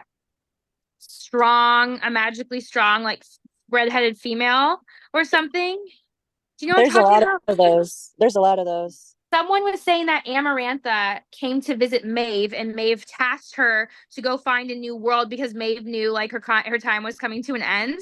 So she sent Amarantha to Prythian to. But how does Hybern come in? Because Amarantha was Hybern's general. She spun illusions. Maybe she wasn't. Yeah, that's a good point. Maybe she's not Hybern's general. Maybe it was just. Let me see if I can send the excerpt to you. Hold on. What if Hybern? Yes, please do. What if Hybern was an illusion? Because we did really only see him as a hologram, and then we saw him on top of the cliff, and then we saw him on a throne. But who's to say he ever had a physical form? But Elaine killed aside him. from like Nesta beheads him, but like, couldn't it technically have been an illusion? Because I mean, Amren made people drown in their own blood when they weren't actually drowning in their own blood, and they died. So, Can I ask you guys a random question? So, sure. if Tog is old world, did Aelin and Rowan rule from the spring court or the night court? Terrasen would have been spring. Terrasen would have been spring. A really, really fucking cold ass spring. No, they would have been winter. They would have been winter. They would have been winter? But Aelin and Rowan's castle is very much spring. The way that she described it. Yes, but it gets frigidly cold in spring. Or, I mean, it gets frigidly cold in Terrasen, sorry. I mean, technically, like, Prythian wasn't always courts. It was all, like, one mass of land. So I would assume that they used to have all of the seasons, maybe? I don't know. It's not explained. But either way, they're two different worlds, and they're just kind of the past, and there were crossings and stuff. But I hope she goes into this. Let me find this for you. And like fucking she created a pocket of nothingness, she told me, and stashed the horn and the harp there. Only she could access that pocket of nothingness. Only she could retrieve the horn and harp from its depths. Then how the fuck can Tamlin access the pocket of nothingness? I swear he's the bastard line. I swear this is the start of the Night Court Spring Court fight. Maybe. I swear to God. I swear to God. How? Because it's only Rhys and Feyre. We know that Rhys is part of Celine's line. That doesn't explain how Tamlin has Starborn powers. Mm-hmm. And if the Starborn were mating with the Redheads and mating with the Valg and like clearly through 15,000 years, everybody fucked with everybody at some point. I mean, how many colonies have passed by? yeah, I know. And then I caught this where it says, we were not the only beings to come to this world hoping to claim it. We would learn too late that the other peoples had been lured by the Daglin under similarly friendly guises, and that they too had come armed and ready to fight for these lands. But before conflict could erupt between us all, we found that Midgard was already occupied by humans, obviously. But what happened to the other beings? Well, because there was the Daglin, there was the Shifters, which were the Tog Fae, and there was the High Fae. Tamlin. Yeah, Tamlin's and there's the High Fae, but what other beings? Like, I mean, I would assume that it would have been like fawns, like Juniper, and, like lesser Fae, right? Because Juniper is a fawn. There's fawns, there's vampires, there's reapers, like those types of things. Cereals. City to I city can't we find moved, it. taking the land as we wish, taking human slaves to build for us, but some humans resisted, their city-states uniting as we Fae had once united against our masters. Hello, Highburn. They're fucking Daglin Asteri. Highburn and Amarantha were Daglin Asteri. They wanted the human slaves back. We were still waging our war on the humans when the door between worlds opened again. More Fae appeared from the other world this time. Tall, beautiful beings entered. Even Bryce's rage and despair stalled. Fae from another world, but they looked so similar to the ones from this place. How was it possible? Another ancient conquest of the Asteri, another place they'd colonized and tampered with and eventually lost. They were Fae like us, but not. The ears, the grace, the strength were identical, but they were shapeshifters, all of them, each capable of turning into an animal, and each even in their humanoid body equipped with elongated canine teeth. It was a puzzle. Tog world. Yeah, it was a puzzle, enough of one that my mother paused her warmongering. There were two types of Fae, from two seemingly unconnected and distant worlds. Okay, SJM, thanks. These new Fae bore elemental magic strong enough to make Peleus wary of them, and they were more aggressive than the Fae we knew, wilder, and they answered directly to Rigelus. It seemed, in fact, like they'd known Rigelus a long while.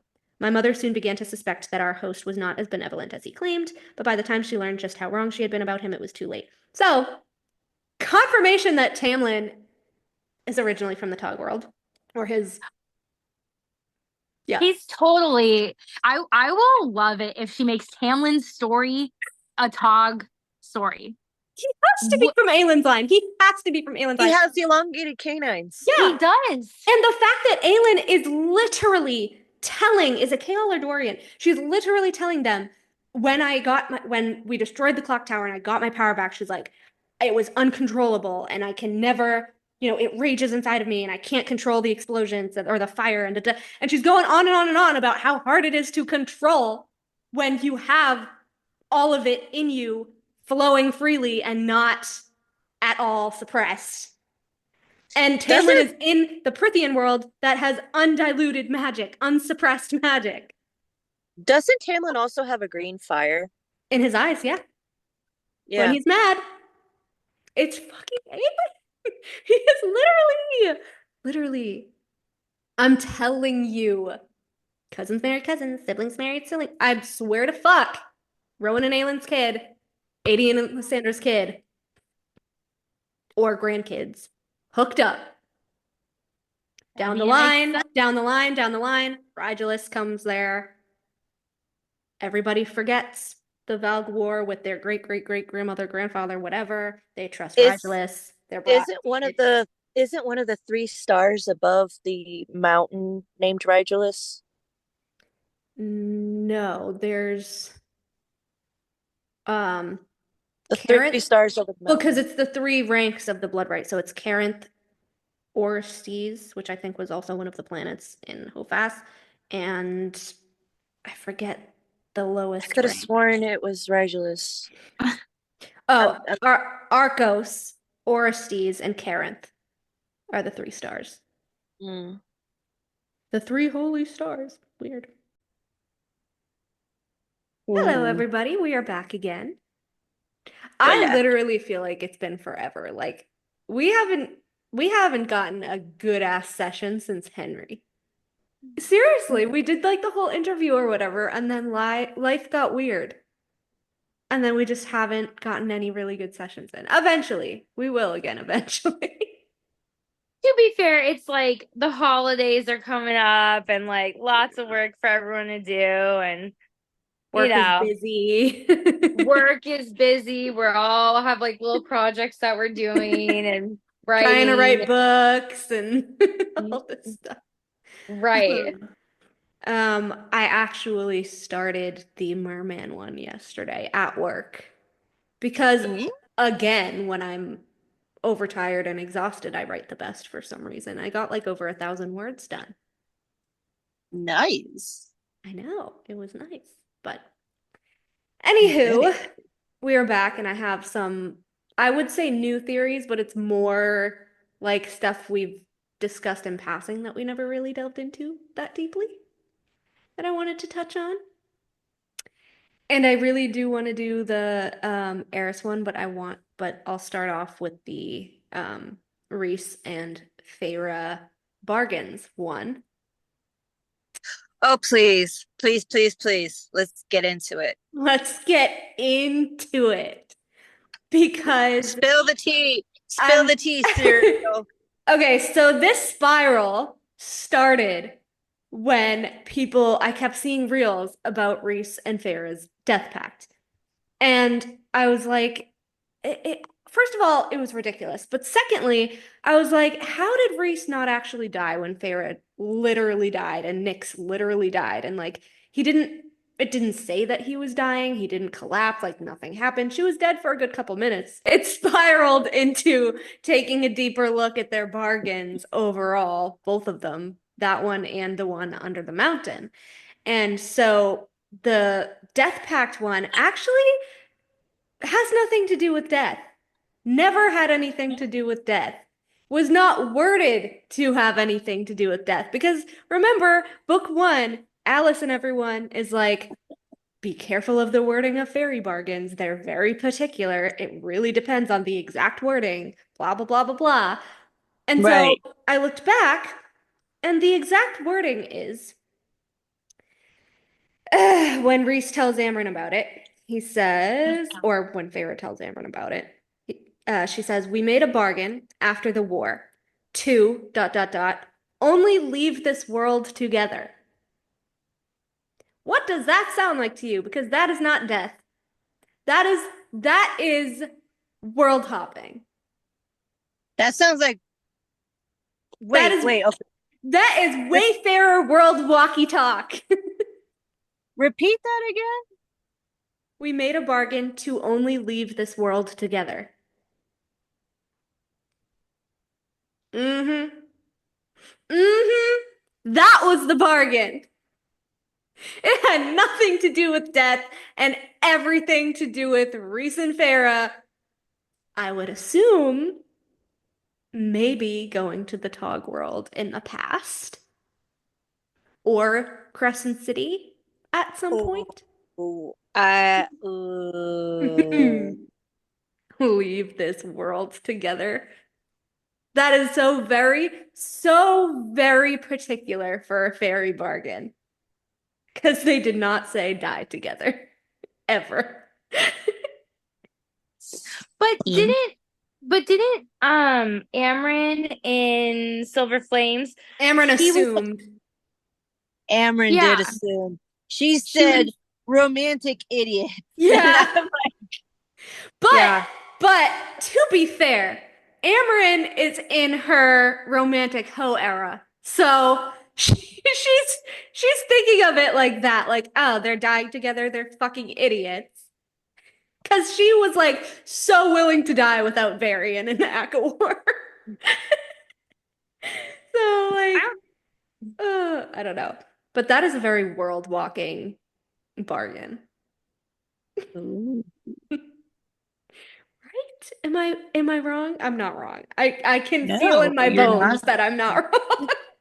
So do you think that has to deal with Koshi, or does that have to do with Cormac?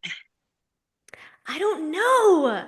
See, I want to believe that it has to do with Tog. Simply because, again, Rhys is the one that saw Aelin falling through the world as Aelin and not as a comet. So And he didn't say shit to anybody else. yes, exactly. And he can time jump. So even if Nesta doesn't let him use the harp, maybe he can time jump back to see, like, I don't know, are we going to see what happened between Aelin's time and the time that the Asteri convinced the descendants to go to Midgard? Like, I don't know why Rhys and Feyre particularly would have to go to the Tog world, unless Rhys is just like, I need to figure out where this demon inside of me comes from, hence This the little trip to the Okay. past and a little maybe Maeve, your Mm. ancestor. I have a theory. And it's because the entire series gives off a boatload of Discovery of Witches vibes. What's the I theory? think they're gonna. I don't think they might go to the Tog world in from the point of view of going back into time. Yeah. That's Yeah, possible. yeah. But Only because like because you know that I think that Maeve and Connell started their line, right? oh my god. Someone said earlier, it was like the thing that we said before, how like, what if Amarantha had Rhys's kid Oh and that my nobody knows? god. Oh my god. Oh my god. I was Oh my thinking god. it was I like think that. if they go back into time, even if it's not in the Tog world, what if they go back in time in Perithian? And it goes back to the war before, like 500 years ago, the Yeah. war. And Tamlin is like itty bitty baby Tamlin. And we see Tam Tam as a Dude. baby. And we get that flashback that we so desperately deserve. We don't get the Lauren flashback. That would be amazing. I think that's where she's gonna go with it, because a lot of stuff, like, Yeah. I haven't read the books obviously, but guys, you need to watch the TV show. Oh my god. But like It in is terms so of face hand But in coded. terms of like leaving the world together, like and the world walking part, I don't know whether it would be Tog for Rhys to see where his Valg comes from in terms of being part of Maeve's line. Because That's because going back to the whole what if Amarantha secretly had his child, blah blah blah blah blah, that's heavily giving me Maeve and Connell start of Rhysand's line kind of secret vibes. And someone was saying, which I forget who it was now, but I commented and I was like, yes, if Amarantha had a child with Rhys and that kid comes to like challenge their child for the night court at some point, that would be amazing because it's giving me the whole Maeve and Connell's kid world walking and starting Rhys's line. It's like a mirror. Maeve, Connell, child, Amarantha, Rhys, child. Like it's giving history repeats itself. No, I mean, yes, history repeating itself, but I think it's gonna go back to, I swear it's gonna go back to Perithian and the like I want to see that too. the original war, because Farah is gonna see how Rhys acted around the humans, and maybe she's not human right now, but she used to be. Before her sacrifice, she was human. And we got the And sneak peek of it in Akafas, remember when he's picking through the bodies looking for Cassian? yeah, I think that's what it's going to be. They're going to go back into time. Him getting trapped by during the Amarantha war. the first time. That would be cool. During the war. But then there's also the other option where maybe Lauren doesn't come to them. Maybe they go to Lauren. What do you mean? Like if say Cormac comes, right, and he brings up Lauren at some point, Rhys realizes it's his sister. And instead of confronting Tamlin because they're so fucking avoidant of him, which is gonna drive us mad. But what if they go there to try to see her, make sure that it's her, try to convince her to come back? I don't know. I think Rhys is doing it because he's a sore loser. Honest. Well, to him, he's the winner because he got his mate and he got Feyre, and Tamlin's living with nothing and he deserves it. And it pisses me off. But anyway, that was the first part of the bargain thing that I was taking a look at, the world walking part.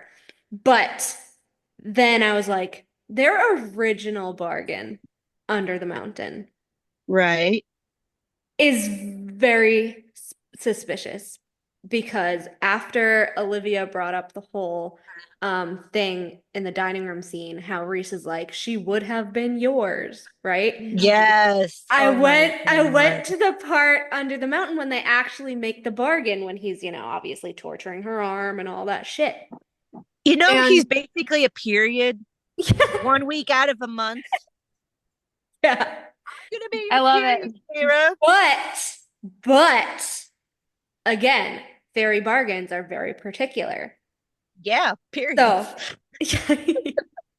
So I put, and I think I sent it to you on Tumblr, but I put, still very suspicious of Rhys from day one. He's still a villain. Their bargain under the mountain was for Feyre, not a timeline. How many warnings was Feyre given about the very particular wording of fairy bargains? His actual first sentence, the actual sentence that is the bargain, is, I'll heal your arm in exchange for you, period. Her soul? In exchange for you, period.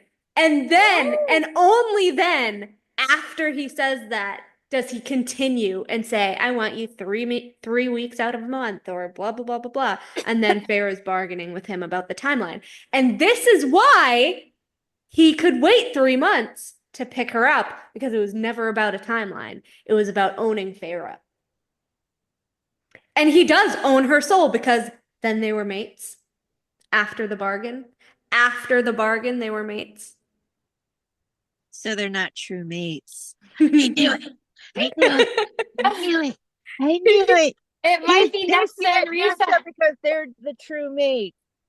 It says, don't you want me to heal your arm? His fingers tightened around my elbow. At what cost? I shot back, but kept my head against the stone, needing its damp strength. That, living among fairies, has taught you some of our ways. I focused on the feeling of my good hand on my knee, focused on the dry mud beneath my fingernails. I'll make a trade with you, he said casually. And he also said trade, which is weird. And set my arm down. As it met with the floor, I had to close my eyes to brace against the flow of that poisoned lightning. I'll heal your arm in exchange for you, period. And also, you is italicized. Italicized, period.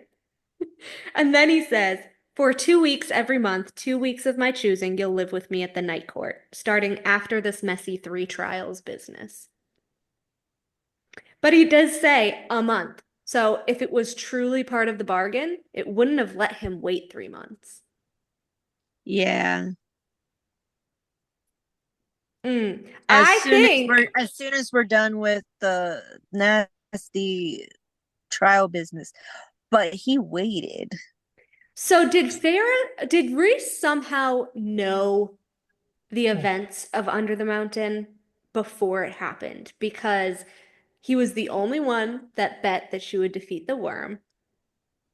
He had to know that somehow her arm was going to get fucked up so that he could make that bargain with her, put the tattoo on her, allow her to choose the right lever in the next trial.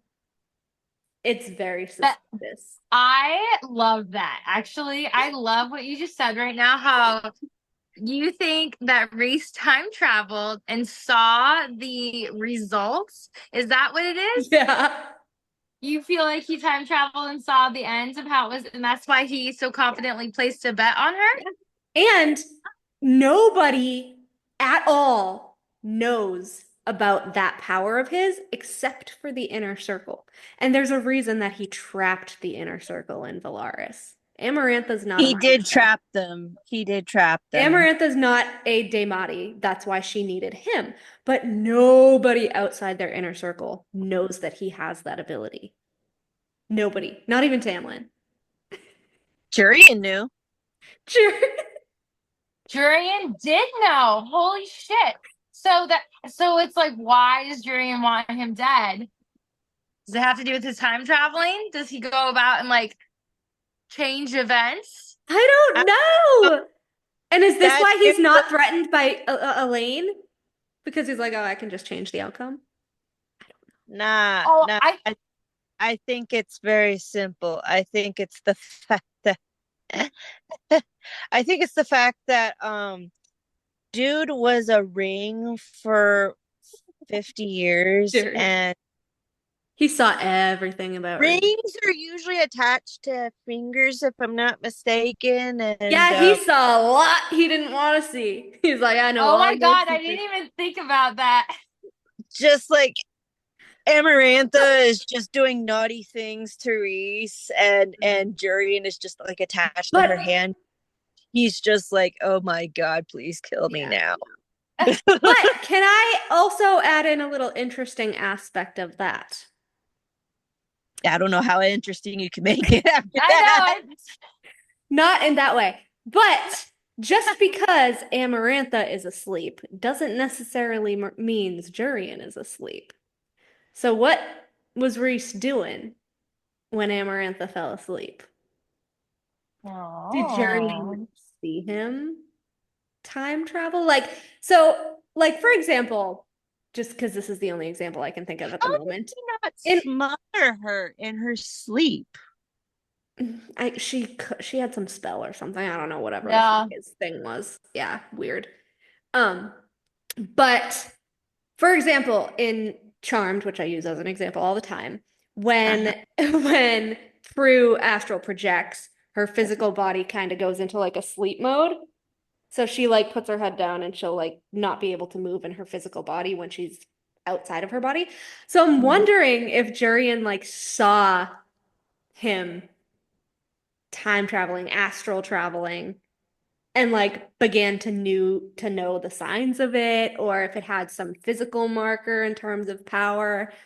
Because Jurian's like, I know everything about you, bitch. Everything about you. And then it's kind of that way. And then what if that's why the cauldron gave him the power to be able to see power? Because like he was already super in tune to when other people were using their magic. Because it does kind of give you like powers that you're already predisposed to, right? Yeah, that is true. Like Elaine was already kind of very clearly a seer. Nesta was already like rage and cold and witchy, right? Because she like glamours didn't affect her and shit. So yeah, Jurian getting the power to see power, like he was already very in tune to that. But yeah, I found that very interesting. The U being italicized and then period. So what if she was Tamlin's mate? And he changed it. And this is also why oh my god, this ties in perfectly.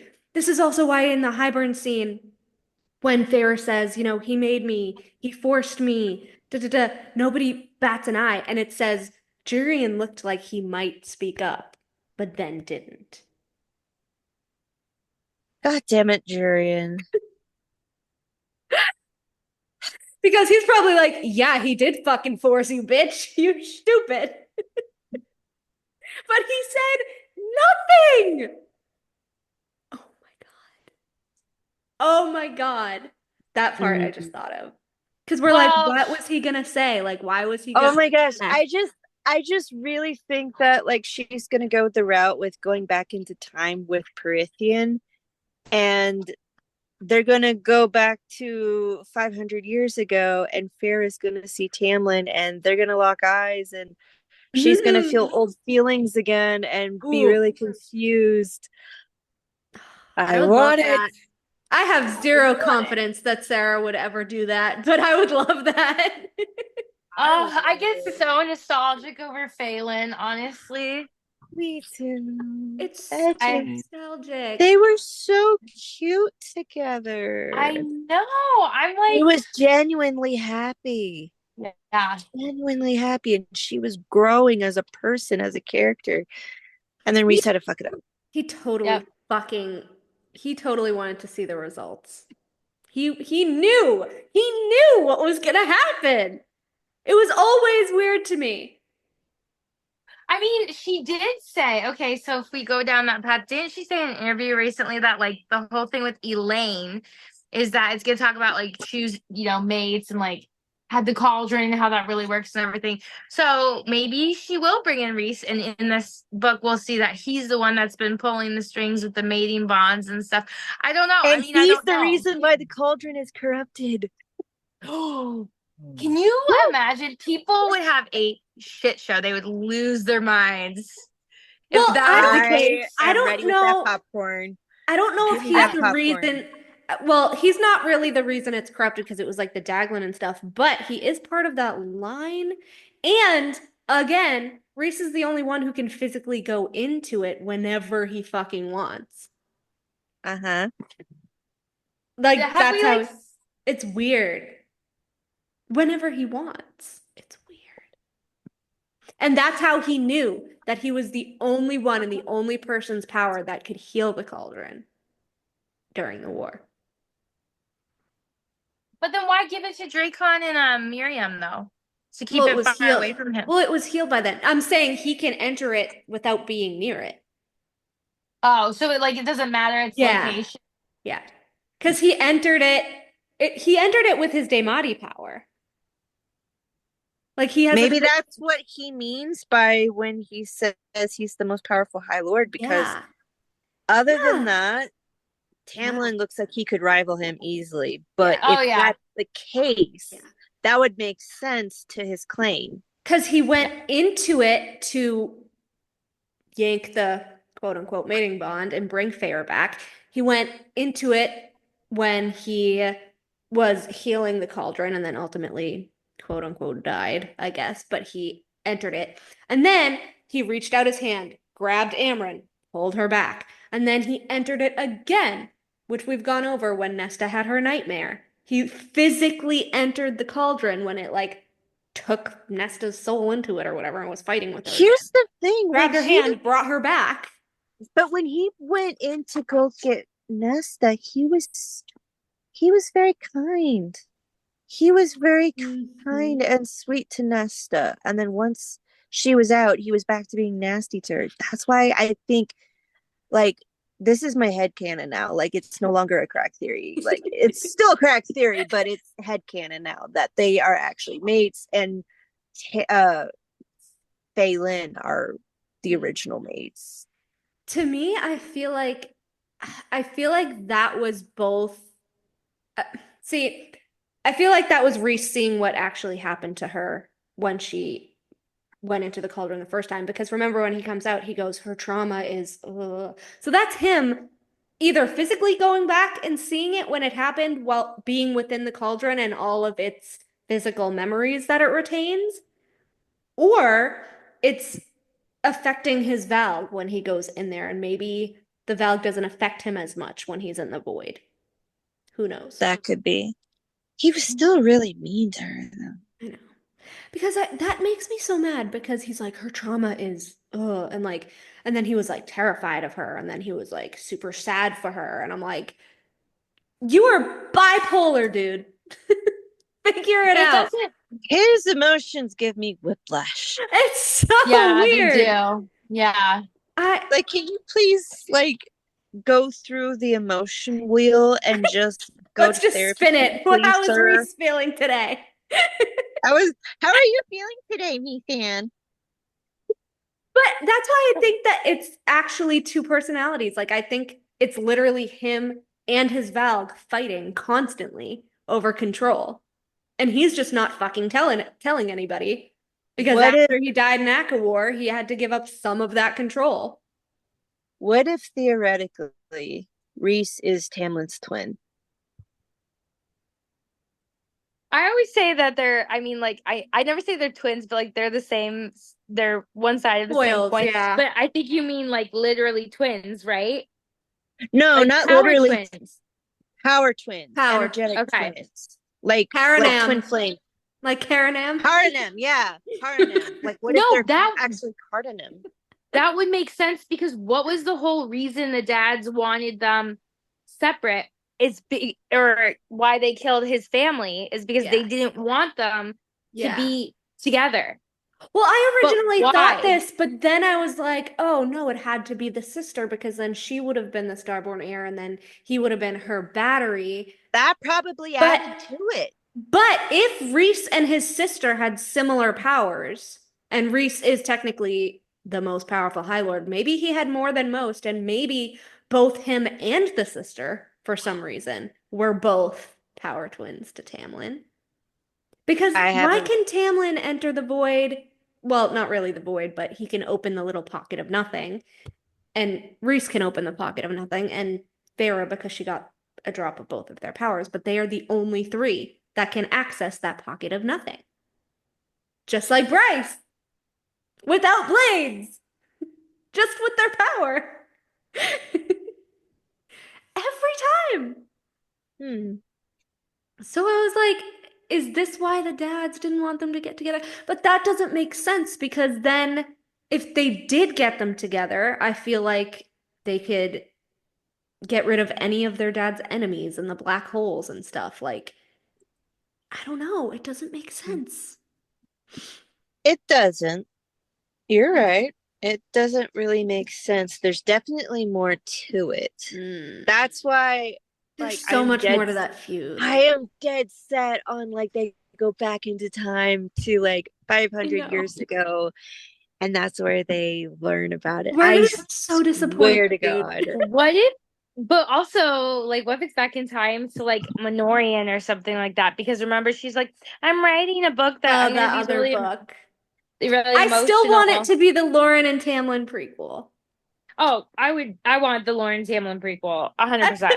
I want it so bad. No idea. I do. People really love Minorian though. Yeah.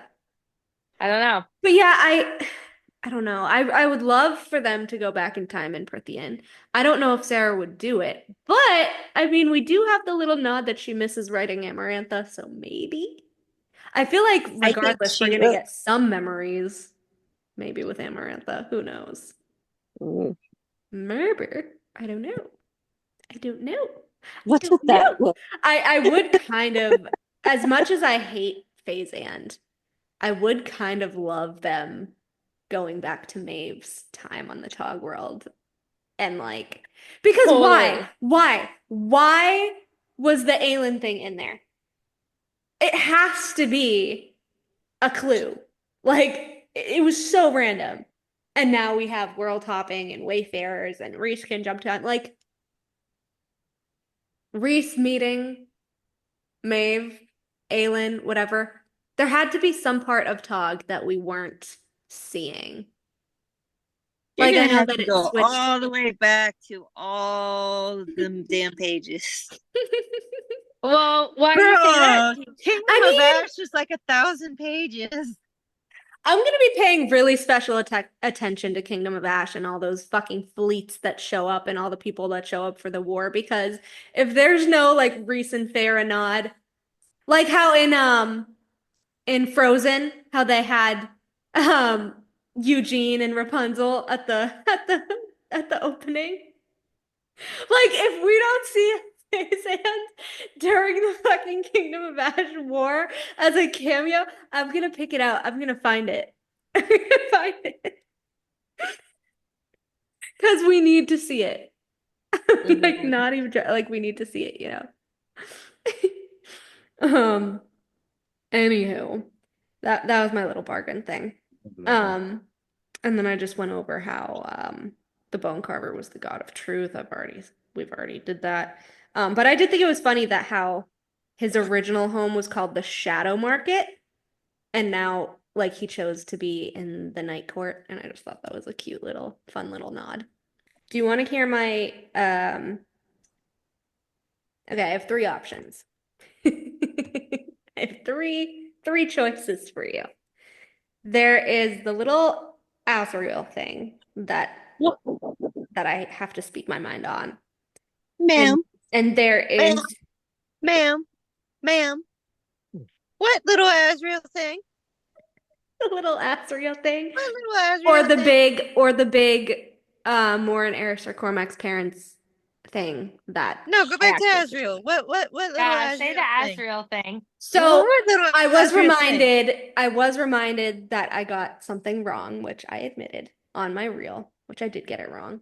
But I did a reel about Azriel after Feyre heals Rhys from getting shot with the bloodbane. Remember, he gets shot out of the sky, and the Suriel's like, "Oh, the High Lord of Night is your mate." Blah blah blah blah blah blah. And then she's like, "What? And how do I heal him?" And he's like, "Get the pink weed. It's like a rare pink weed, and you find it by this shore, whatever. And then you have to feed him your blood or whatever." So what I did get wrong is that I was forgetting that Feyre has healing magic in her blood from the Dawn Court. So that takes that out of the equation. Because I said, how the fuck was Azriel healed from bloodbane without the pink weed or blood from his mate? But it's not actually blood of your mate. It was just because Feyre had healing blood. But that still doesn't answer the pink weed problem, because that seems to be the only weed that can heal bloodbane.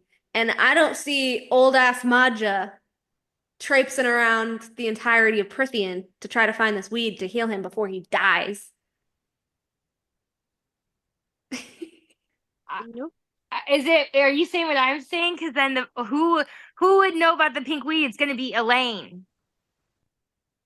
Elaine saving. It might not be Elaine. Elaine wasn't, well, Elaine was there, but Elaine wasn't there because after the Highburn camp, I mean, they were just freshly turned.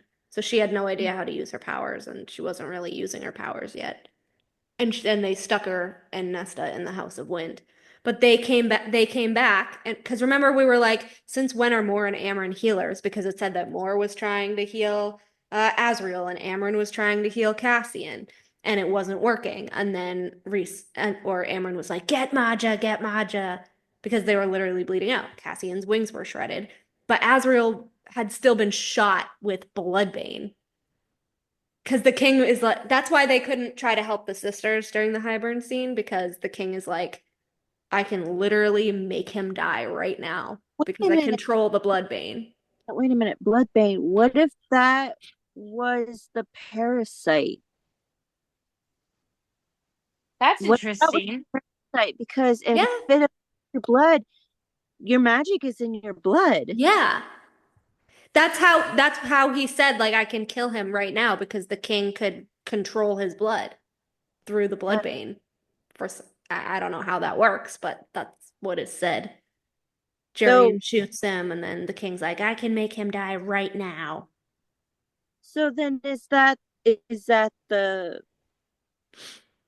parasite then? It might be. Or it might be one of the many, because I feel like the Asteri had more than one parasite, more than one type of... Bloodbane might be an Asteri poison. I would believe that. Because Highburn had the spell book. And like, where else is that type of poison going to be created? Obviously, it was going to be created by the Asteri or the Tamlin, I bet.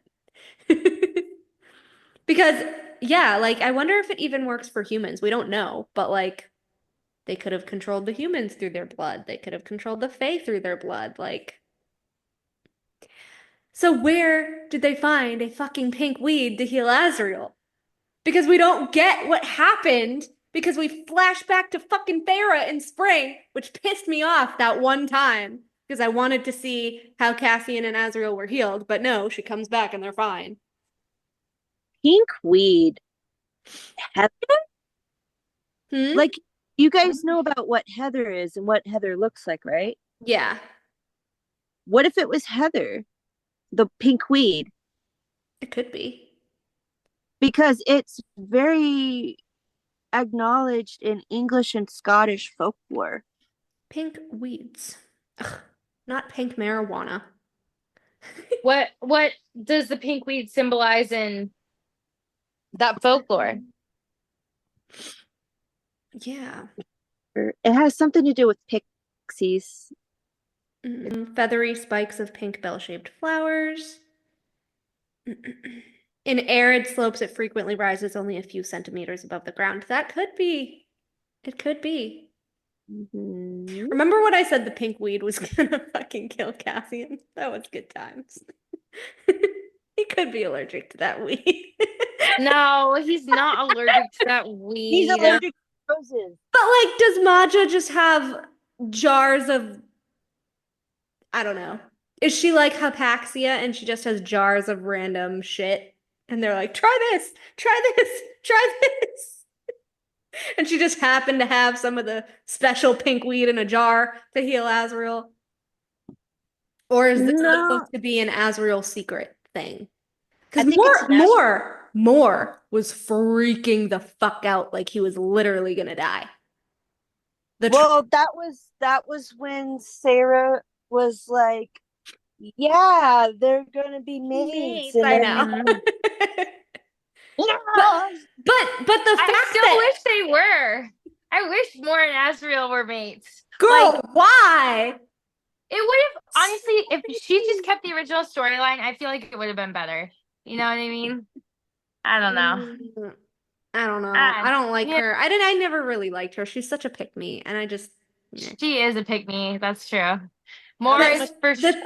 the thing that freaked me out though was when Amryn was freaking out because I was like, oh, this is Amryn, and like she usually doesn't freak out about shit. She was like covered in blood. Like they were covered in their blood. But the bloodbane with Azriel, I was like, if this pink weed is so fucking rare, how is he alive? Sarah, plot hole. Plot hole. Oh boy. Spider no. silk. Spiders. Well, that would have been Cassian because his wings were shredded, but yeah. Bryaxis. Bree, come back. Oh, Bree will be back, all right. We know Bree, come back.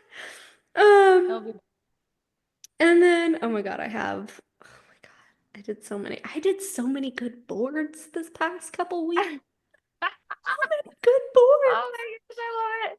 We got work to do. Chug those energy drinks, ladies.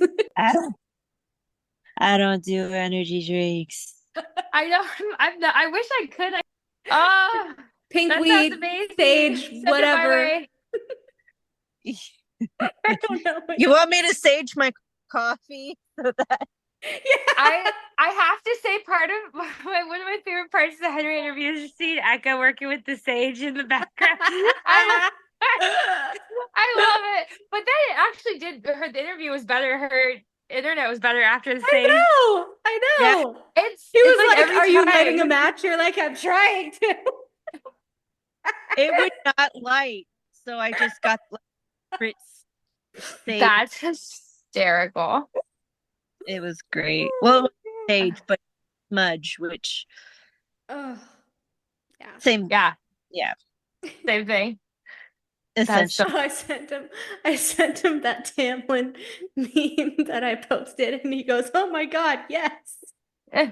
Where it was like, "Where the fuck is it?" Real quick, where the fuck? Oh, here it is. It says,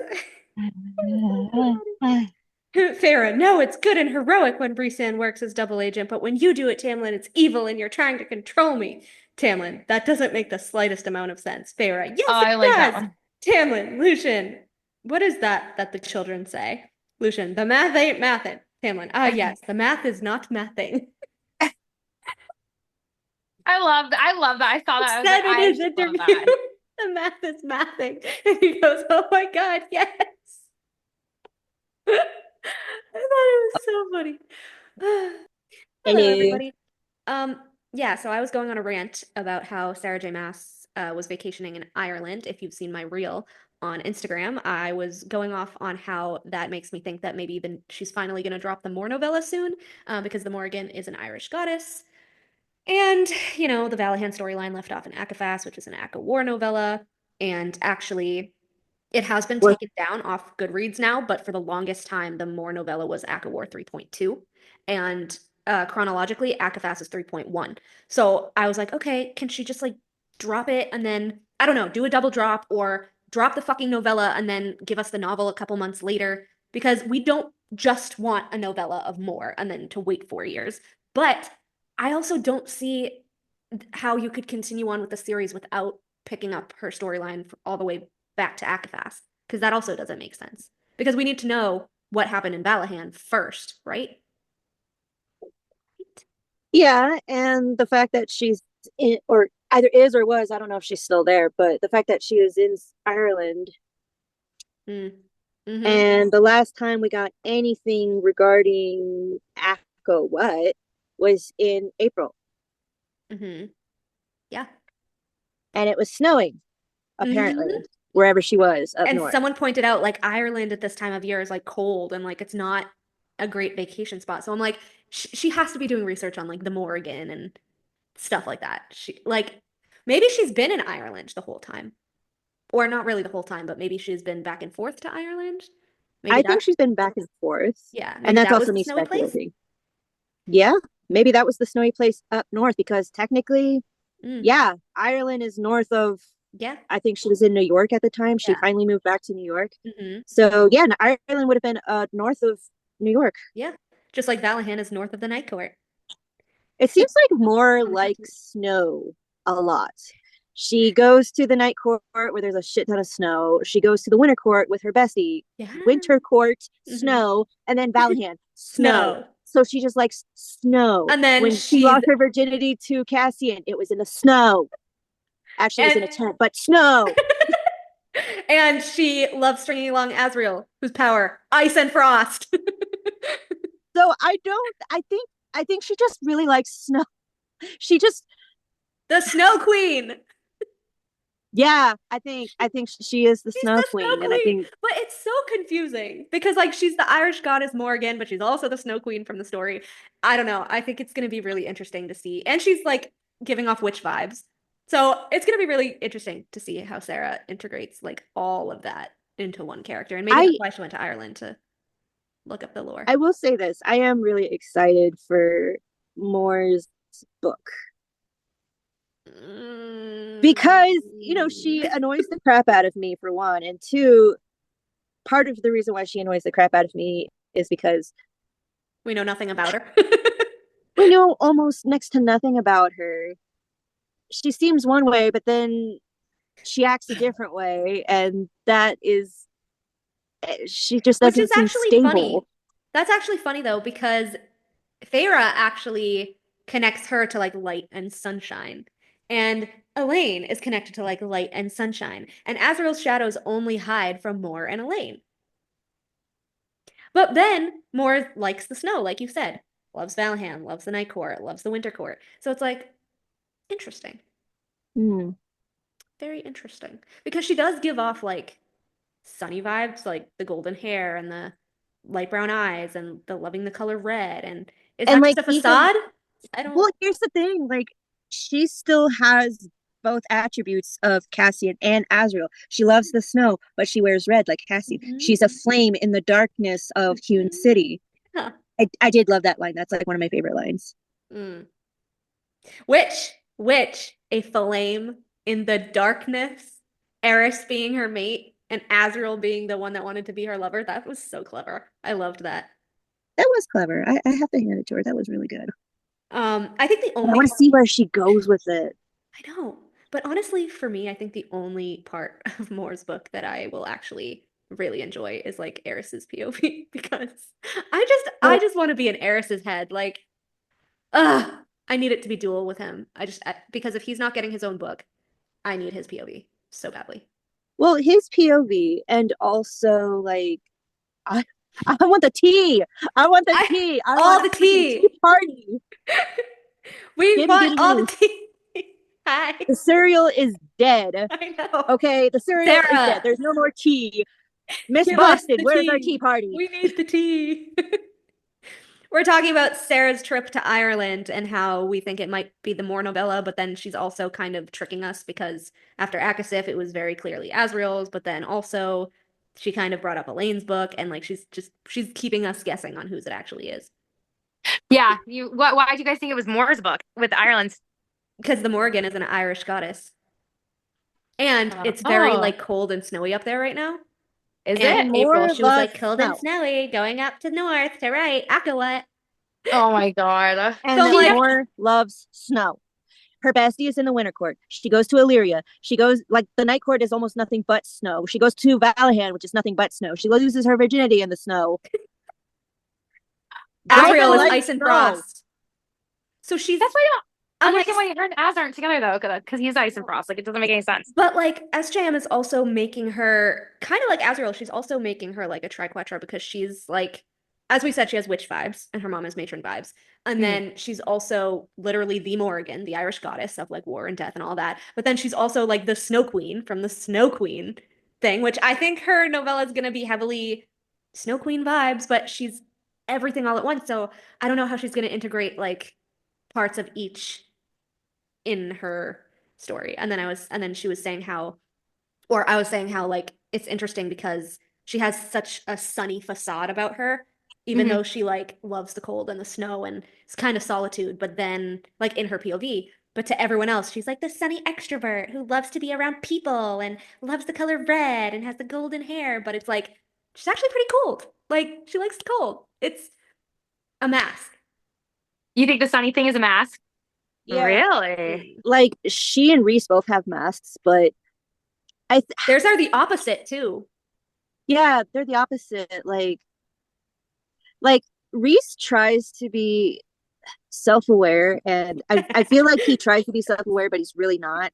That or he's lying to everyone. He's either lying to himself or is aware and is lying to everyone else. I don't really know. And then Moore, Moore just knows. however, She just knows she's a liar. she hides. She is very. They're like, oh, Moore is so out in the open and so open and accepting and da-da-da-da-da," and she literally like nobody knows the real. She's Moore. a recluse. Yeah. She's a recluse. Like she's Like very. why private. else is she not like? Why else does her family not know about the house in Valahan? Not know that she's bi? They know nothing about her, and they're her only family. It's I wild. don't remember. Does Rhys know that she is bi? Do we No. know? No. She hasn't told Mm-mm. anybody. She said that she assumes that Azriel knows because he's like the spy master, but she's never had a conversation with him. The only one But who knows is Feyre. Yeah. Feyre. But then since she told Feyre though, I'm assuming Rhys knows because the minds thing. Feyre said she wouldn't tell him because it's Moore's own thing. She's like, oh, don't worry, I won't tell him. Like that's for you on your own time. You can tell him. Like she's not gonna out her. Right? What the heck is that? And so then, yeah, so the point was that she said that the quote of That Moore was- being the flame in the darkness of Hewn City or whatever, I said I loved that line because Azriel wanted to be her lover and he's ice and frost and kind of like more true to Moore's real nature. But then Eris being like most likely her real mate would be like the flame, which is what she wants to be.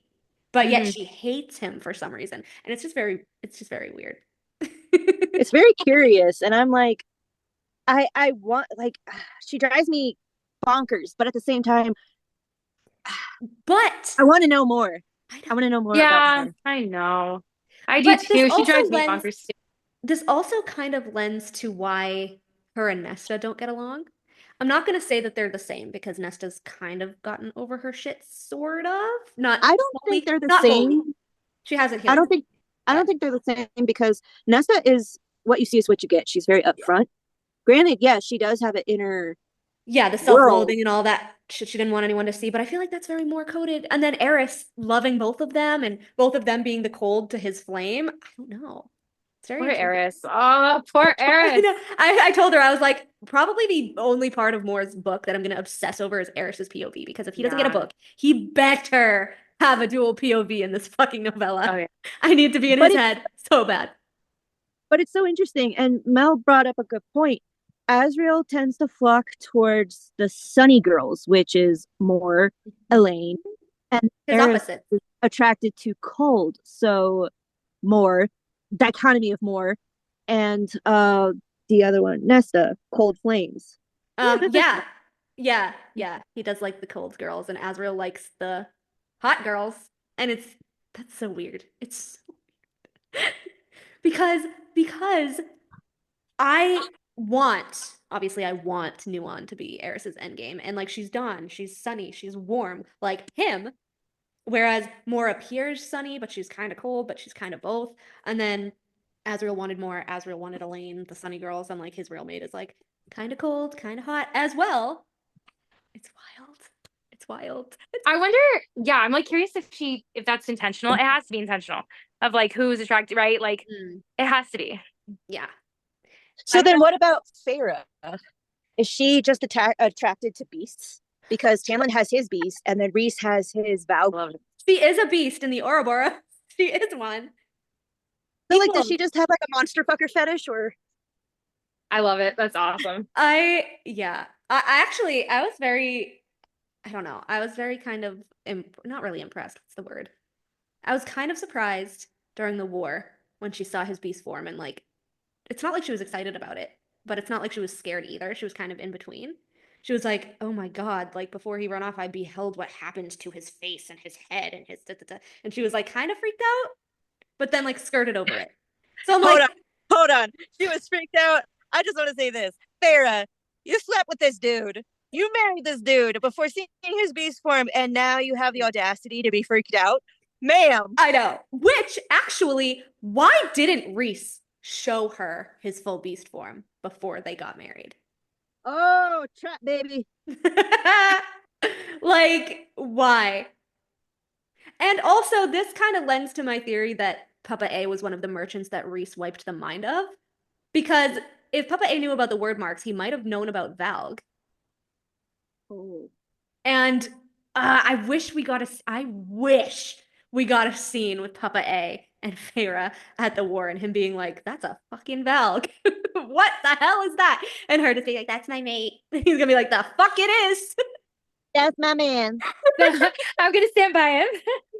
And then Papa A just going like, yo, mama told me about them. Absolutely not.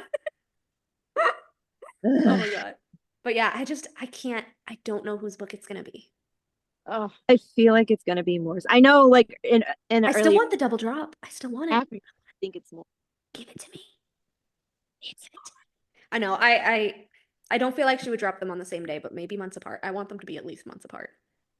I think other people were predicting that too, that they'd be 2 books like months apart. Yeah. And that's why she's so quiet and it's taking so long. Because it's like a novella. It's like Akafas. Like, it's a novella.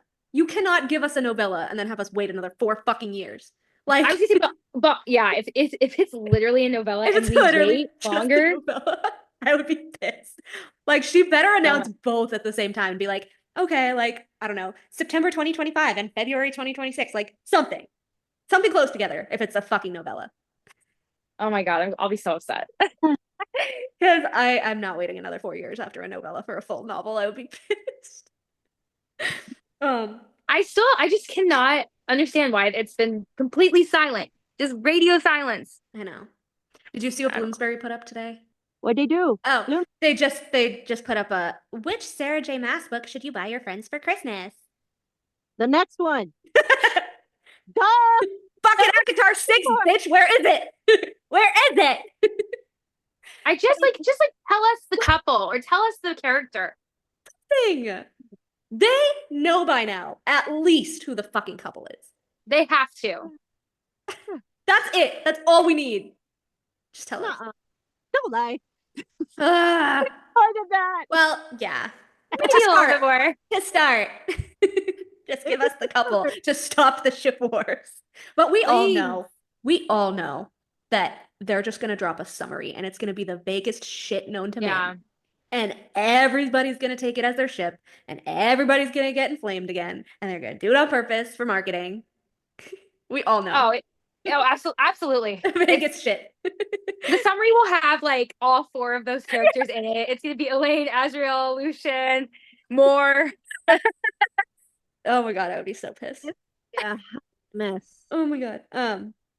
Anyway, kind of going back to Azriel and his iciness, which we've said, and how we kind of stopped in the middle of the screenshots of Crescent City that I did, which I forgot to bring up last night. But anyways, this is when Bryce is talking to Thanatos over the little, not really hologram, but like the, I don't know, the board that the astronomer has. Did he say about his daughter? No, sadly. The astronomer halted his praying to rush to the controls. He has snared him, also praying. He has snared him, the male gasped, hands shaking. Bryce flared her light brighter as the feed began running again. It has been a long while since a mortal fly buzzed all the way down to hell. I will taste this one's soul as I once sipped from them like fine wine. Frost spread over the floor. The male mystic arched again, thin arms flailing, chest rising and falling at a rapid pace. Frost. Also, Thanatos called Hewn City hell. Oh. Frost. And then another switch flipped. Bryce staggered back a step as a full holographic replica of their solar system exploded into view, orbiting the dangling sun in the center of the space. Thanatos showed them the fucking solar system from the dust court. Say it again. Remember on the floor of the dust court where where the hologram was, had the whole solar system? Yeah. Thanatos showed that to Bryce in the astronomer's office. Okay. Or actually, no, the astronomer showed that to Bryce, which is why I'm like, is that Koshi? It says another switch flipped. Bryce staggered back a step. A full holographic replica of their solar system exploded into view, orbiting the dangling sun in the center of the space. Bryce didn't wait for them before trailing the old male up the walkway as the 7 planets aligned themselves perfectly.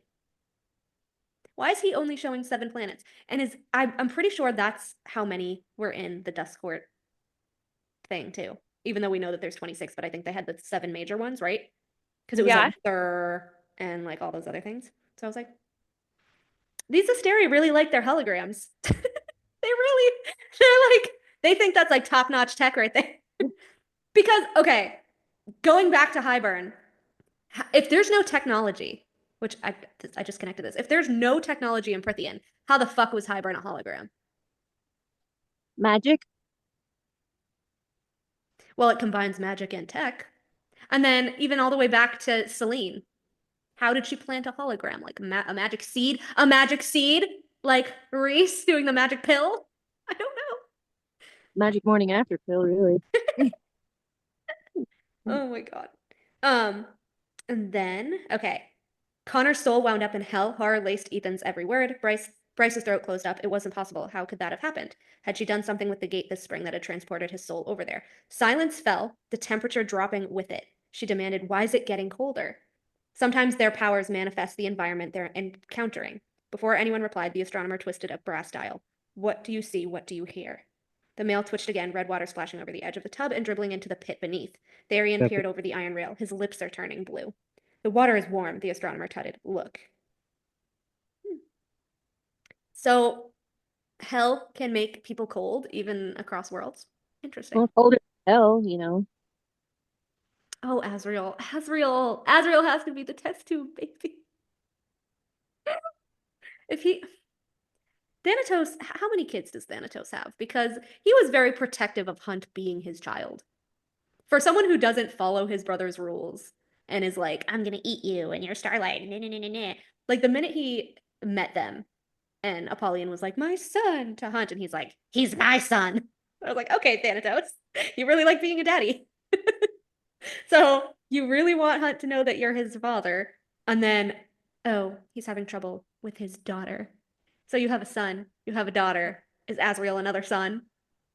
Oh, who is Hunt's sister? Like, now I need to know. It has to be Fury. I'm never gonna let that go. It has to be Fury. Oh my god. Regulus calls Cormac useful because he killed Peppa, not Peppa Pig, Pippa, Pippa Spezos. Perhaps we should call in your father to assist with questioning. Regulus went on to ruin board and cool. He was so skilled at wielding his fire to get things out of you when you were a boy. Low blow. He doesn't give a fuck, but low blow. Oh my god. And then Bryce is so protective over Rune. I think it's so funny because he's the older sibling.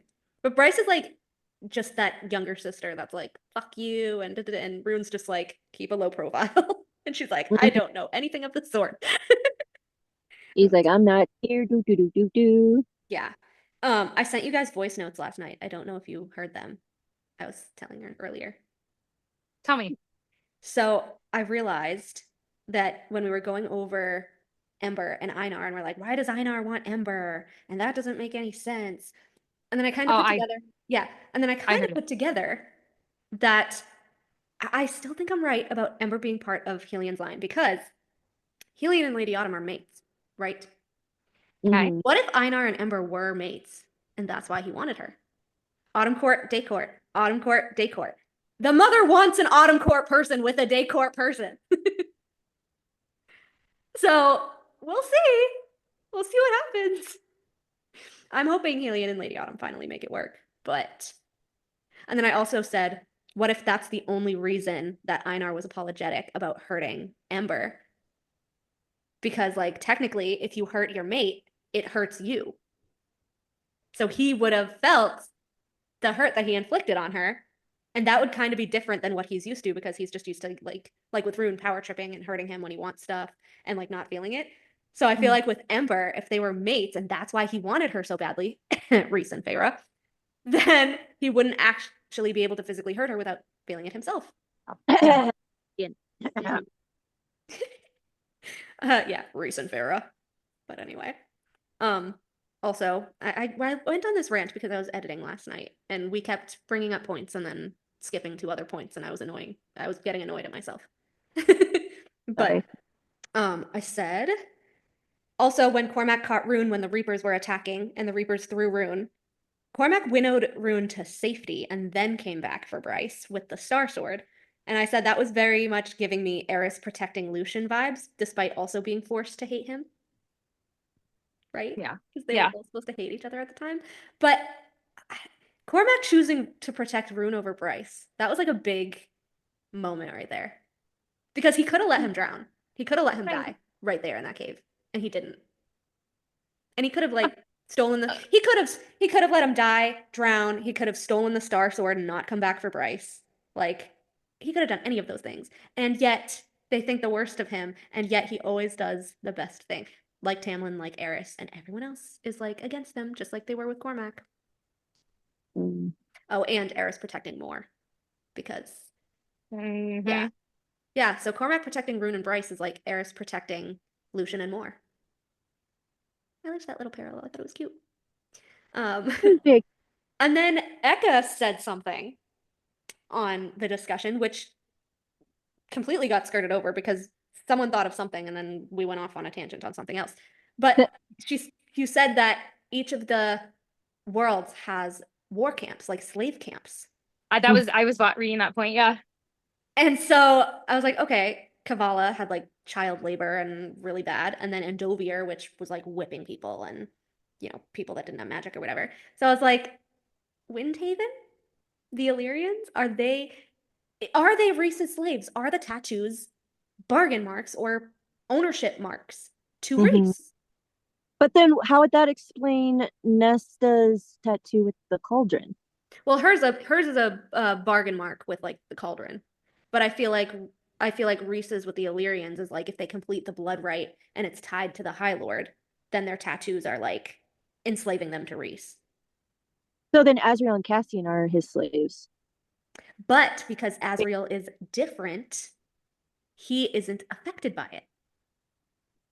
That's right, he isn't. Because he can rebel. He can rebel. And Cassian can never rebel. Ever. So Azriel's almost like Lucifer in a way. Yeah, he does sound like Lucifer, doesn't he? He's the gorgeous one who rebels. Though I'm not going to give into the Rhesus Christ thing that's on TikTok, because no. What is that? You haven't seen that? I don't want to know. Don't tell me. Our Lord and Savior, Rhesus Christ. I'm like, gag. Oh, wow. Yeah, no, people are, I don't like it. Yeah. And then I realized how fucking right I was about the crystals in Aelin and Sophie. Because I said, oh shit, Sophie was Cormac's battery. If Cormac is Starborn, and each of the Starborn have a battery, Hunt was a Thunderbird just like Sophie. Hunt was Bryce's battery. He was a Thunderbird? Yeah. The lightning power is Thunderbird power. Because remember, then they take it from him to revive the Harpy with the crystals. And Sophie's body was an Aelin with the crystals. I think Cormac was going to try to do that. But I said if Hunt was Bryce's battery, Sophie was Cormac's battery. I said, when I said that he put Sophie's power into the crystals to put it into himself to fake his death, that was him using her as his battery even after she died to get through the fucking portal like Bryce did, because Hunt shot his lightning into Bryce before she jumped through the rift. Cormac, you smart motherfucker. You smart motherfucker. Sophie was dead, and he knew to harvest her Thunderbird power into crystals, into himself, to go through a portal later. Bitch. Genius. Because then they were like, why is Sophie's body an Aelin? Why did Cormac bring it back to Aelin? Why are there crystals in the cabinet that are seemingly unused? Because he has the used ones, bitch. And they were like, oh, there's no power left in Sophie's body. Because he used it on himself. That's why. She was Cormac's battery. He has to be in Prithian. I'm telling you, he has to be in Prithian. It makes so much sense. Which is why he was drawn to her and fell in love with her, just like Bryce with Hunt. Just like Tamlin and Lauren. Dude! True, but Tamlin can't be a battery. That's the only difference. Tam's not a battery. Why?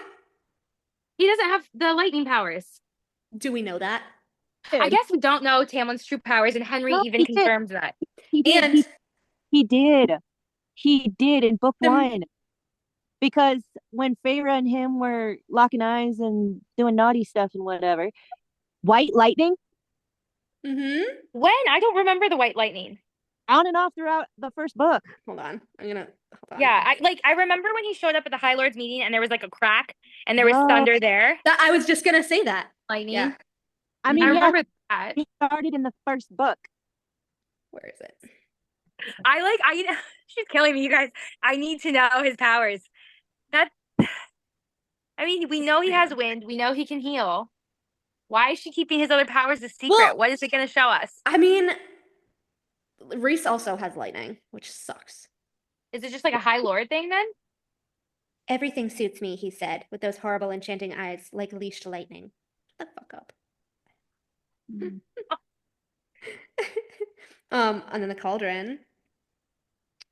When she was holding the Book of Breathings, it said, a jolt passing through my blood as if I were no more than a lightning rod. Fucking Feyre. Amren's eyes flared bright as lightning. But yeah, there's like a lot. Okay, this was Tamlin coming into the High Lords meeting. Like a crack of lightning, vicious as a spring storm, he winnowed into the chamber itself. He was Clarence but where was the I want the locking eyes thing with Feyre lightning. Tell me. I can't find it. It was in book. There were like two accounts of it. Oh, I think it was Rhys. Because there's two in book 1, but they're both with Rhys. No, there were a few with Tamlin. Whenever they were getting busy. Yeah, maybe it was worded differently. But yeah. Maybe look up like claws or Rhys's something. power was a tether, an unending lightning strike that surged from me into this place. Nope, not that one. I know, this is Akawar, but... Lightning flash, thunder booming in its wake. A storm had swept around the mountain, veiling the moon and the stars. Only the lightning arcing across the sky provided illumination. But that was in Akasif when Nesta was fighting, because remember we thought Nesta had lightning powers? Yeah, I remember that. With the, as Lady Thor. On shaking hands, lightning cracked and the snow swirled. Nesta pushed up off the rock. That's Nesta. But she didn't end up being Lady Thor. I was so upset. But if it's a High Lord power in Prithian, High Lady of Dusk. It could still happen. Because if Feyre has it and Nesta has it, and they're both High Lady. But anyway, I was so excited. I was like, and he knew it! And he knew it! And that is why, listen, that's why he wanted to be alone with her fucking body in the morgue. Remember? It was weird. I thought he was just like holding her, crying and mourning.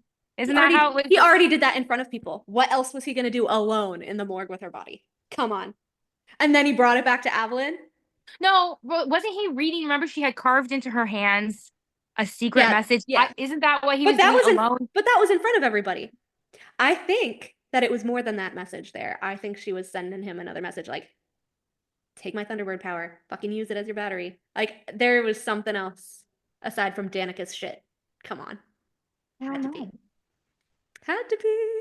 I swear he was just reading that message. But he had alone time with the body after? The body.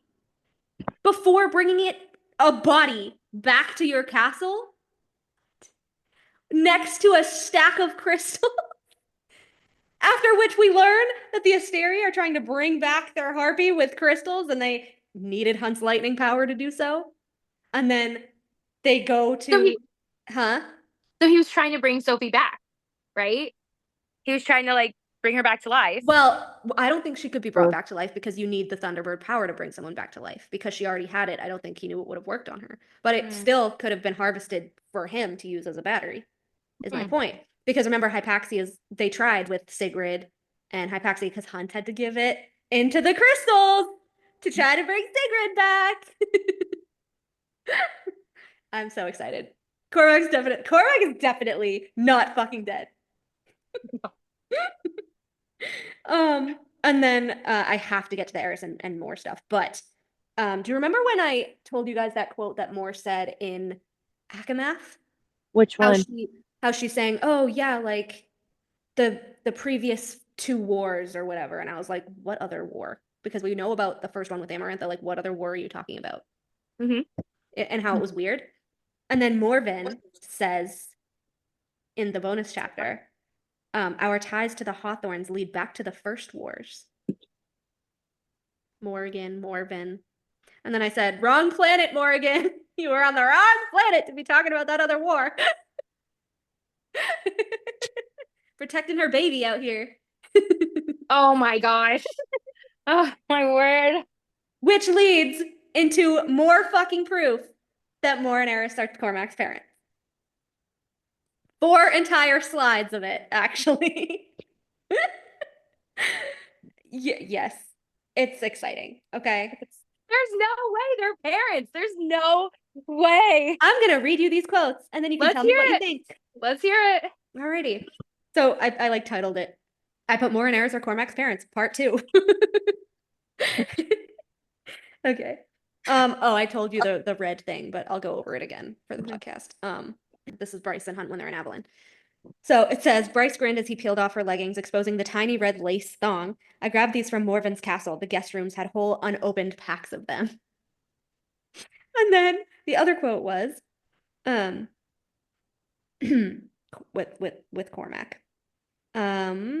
Except for the part where I have to sleep with you, because he was telling Bryce, like, oh, you have to sleep with me and we'll have an heir and all this.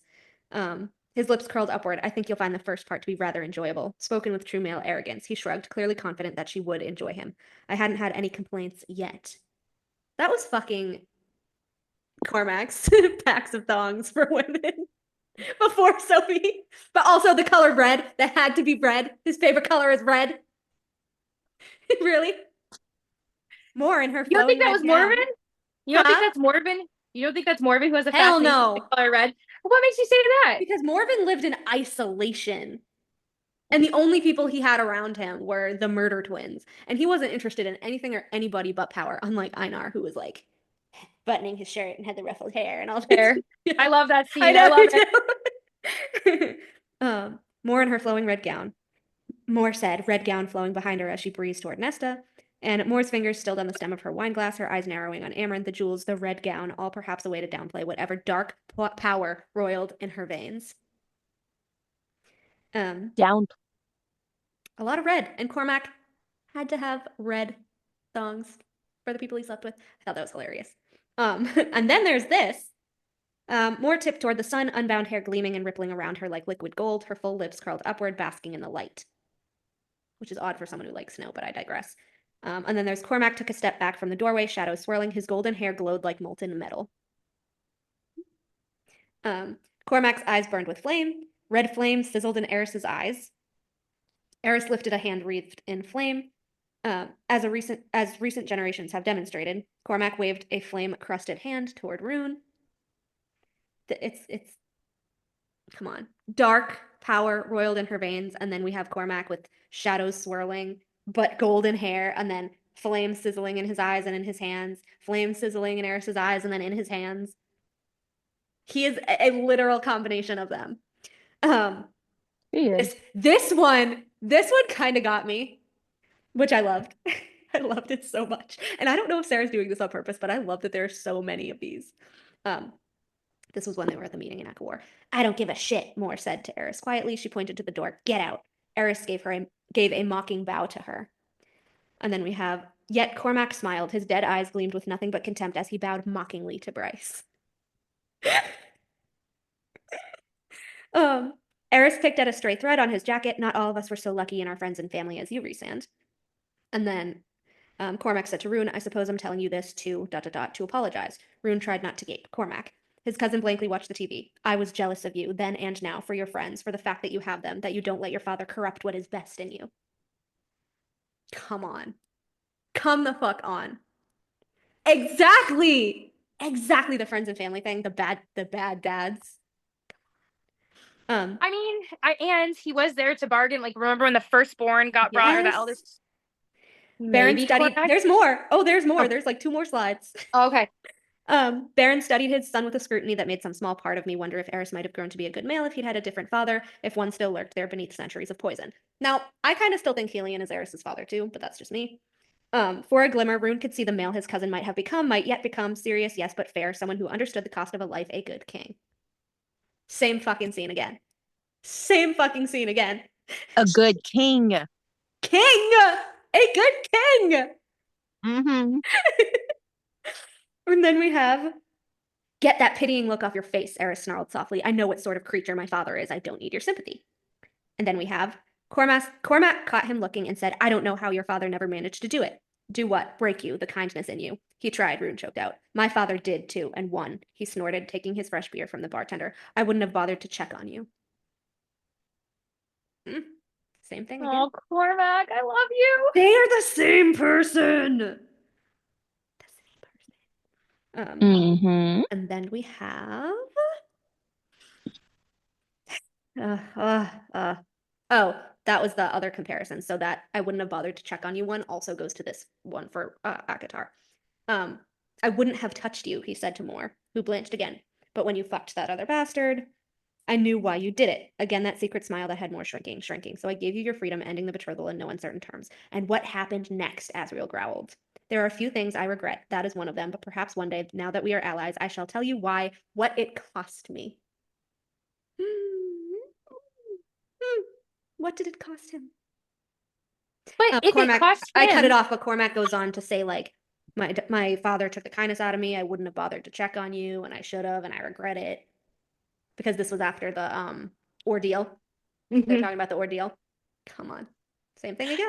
Here's the thing though, is like if Cormac was Eris and Moore's oldest son, it wouldn't have just been like what it cost me, right? Like Moore would have known what it cost him as well. Unless somehow, some way, someone fucked with Moore's memories.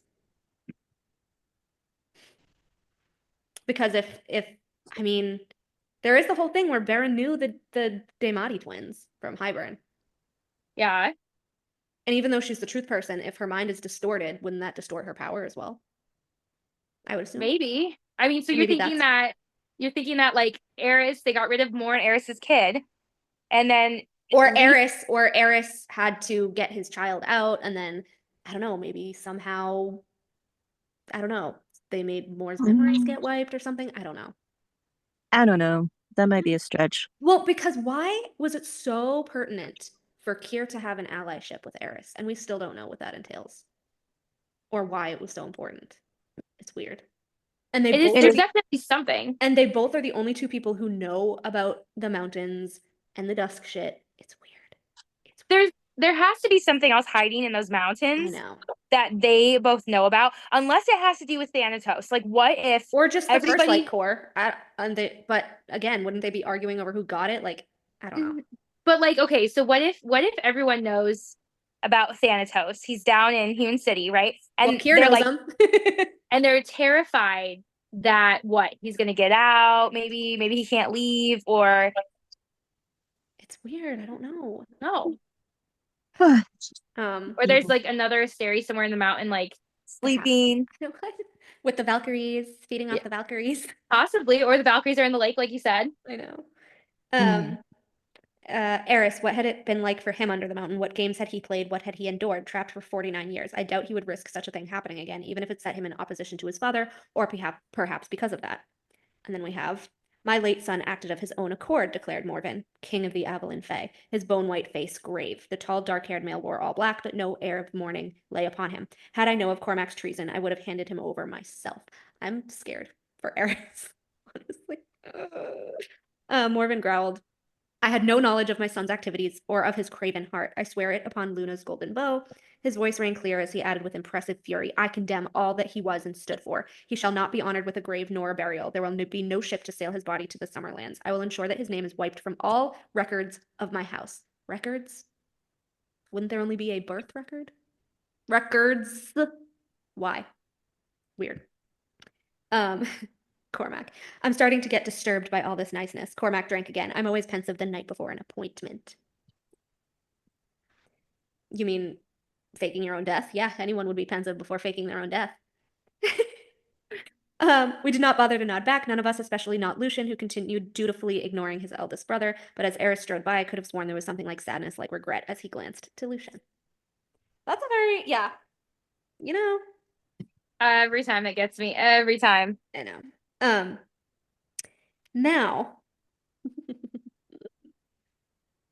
Now, this is the swirling shadow bit, which we've done a few times, but I did find some more that links him to it. I was so excited. I said, Cormac is alive and was the sleeping shadow, Morsar and Akafas. Due to time slippage, like we saw in Hofas, like calls to like, he landed near his mother, true mother.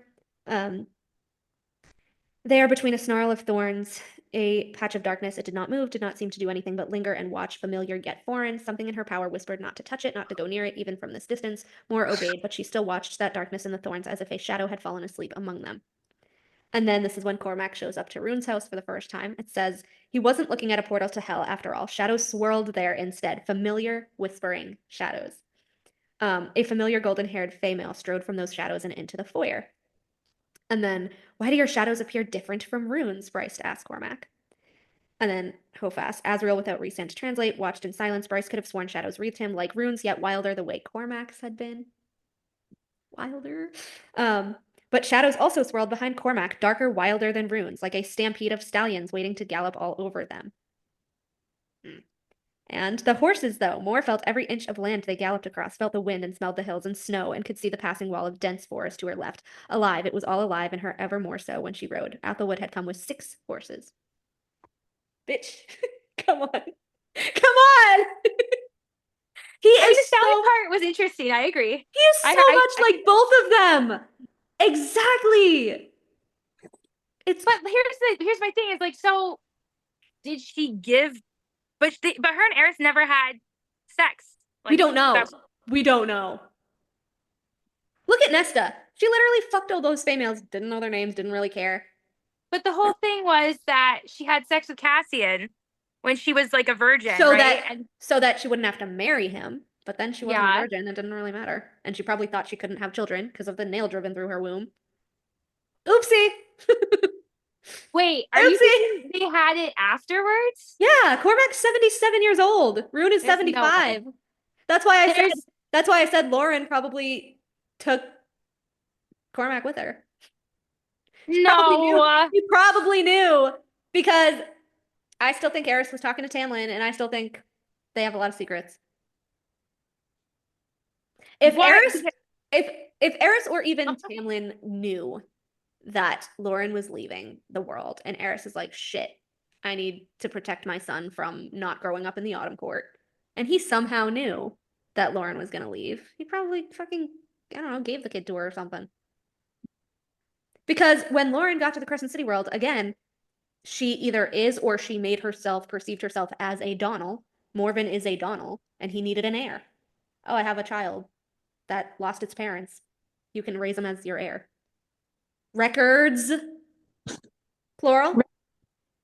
Wait, when Moore is like, her magic said not to touch it, not to touch Cormac. Mm-hmm. What if she was not made aware that she had a child? Yeah, I'm wondering if Eris had to do something to protect her and Cormac from Baron. And somehow, like, if Lady A is part witch, maybe, or something of the sort, Starborn, whatever. I don't know. I feel like Eris could have easily put a spell on Moore. I mean, okay, so you said that they had experience with those two Daemati twins, right? Yeah. Did Baron bring them for more? Maybe Well, it wasn't Rhys. Baron wouldn't have known about the child because there's no way he would have let another boy, whatever, slip by, right? But so I think I'm wondering if Lady A did something. No, not Lady A. I think Moore's mother knew, because why else would she nail that to her womb? Yeah, but that was beforehand. That was way beforehand. That was when they were 17 and engaged. So, okay, so wait, then she had the baby when they were 17? No. It had to have been. Way after the fact, because again, Cormac's only 77. But the thing is, though, is that like they haven't seen or talked to each other like ever since the incident, right? In all the books. How do we know that? She has a secret house. It was implied that they've seen each other a couple of times after. I mean, Moore does get pretty wild at Rita's. Just saying. That mate bond pull, why has Eris not been driven insane by the mate bond pull? Oh. Because they already satisfied it. That's why. They got it out of their system so they could live their own lives. And she just happened to get pregnant. And she thought she couldn't because she was nailed with that iron nail when she was a teenager.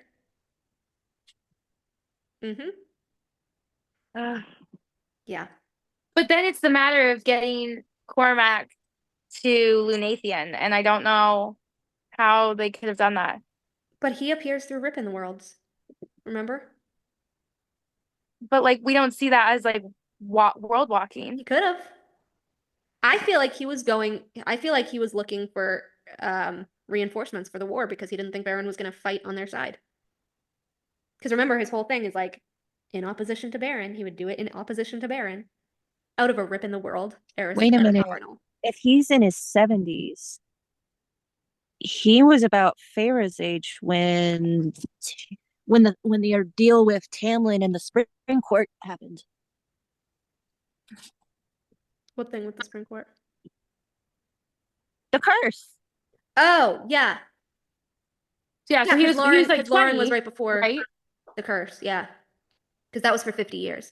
But that's why I'm saying, that's why I think that people are assuming that Rhys lost his mother and sister like centuries and centuries ago. I don't think it was centuries and centuries ago. He doesn't act like it was centuries and centuries ago. I think it was like 75 years ago, because Rune's 75. And if he's Tamlin's child with Lauren, and that's when they escaped before the father killed them, yeah, it was like 75 years ago, before the curse. Yeah, it still seems like very fresh to them, obviously. Yeah. Like Rhys and Tamlin are like, it's got to be kind of fresh, right? Yeah. But I don't know. That's why I'm saying, I think like if Eris knew Kier, and Kier clearly knew Rhys's family, maybe Kier knows that Lauren's alive. Maybe Eris had Lauren take Cormac and then she just gave him to Morven. Because Morven, again, wouldn't have had an heir, needed an heir for Evelyn. Records plural. I mean, other than a birth record, what other record do you need on a fucking island that doesn't have tech? Maybe he got his tonsils removed. That's so funny. Record. I thought when he just said records, he just meant like all of his records of everybody, everything in general. No, he said he was wiping Cormac out of all of his records. Like, what other record of him would you have other than him being your son? Well, an adoption record? That's what I'm thinking.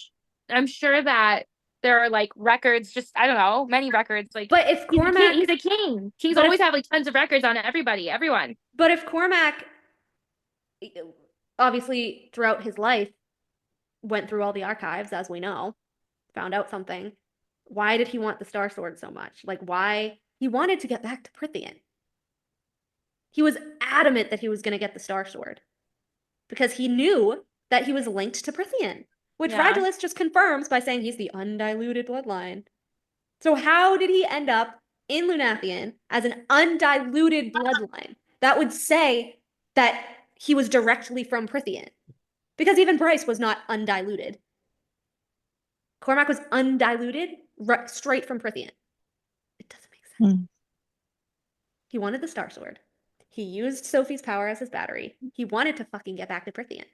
I'm telling you. I mean, I will say that the Eris comment about the firstborn definitely supports your theory about Cormac. And Cormac's coloring and powers do, in fact, line up. With Mori and Eris, yeah. But it's The just amber a eyes, matter. the golden hair, the shadow powers, and the fire powers. Both. He could have truth magic. Because again, he knew a lot of shit that nobody else knew.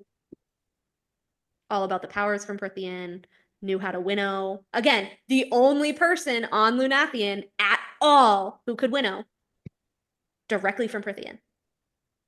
It's a Prythian power. So how he spared the parasite then? Or did his powers just overtake the parasite?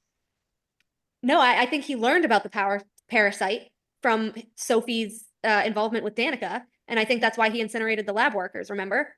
Because he didn't want them to tell that he had already taken an antidote. Well, but that's the thing is, yeah, like it's not on page that he's taken an antidote. That's the only thing that's.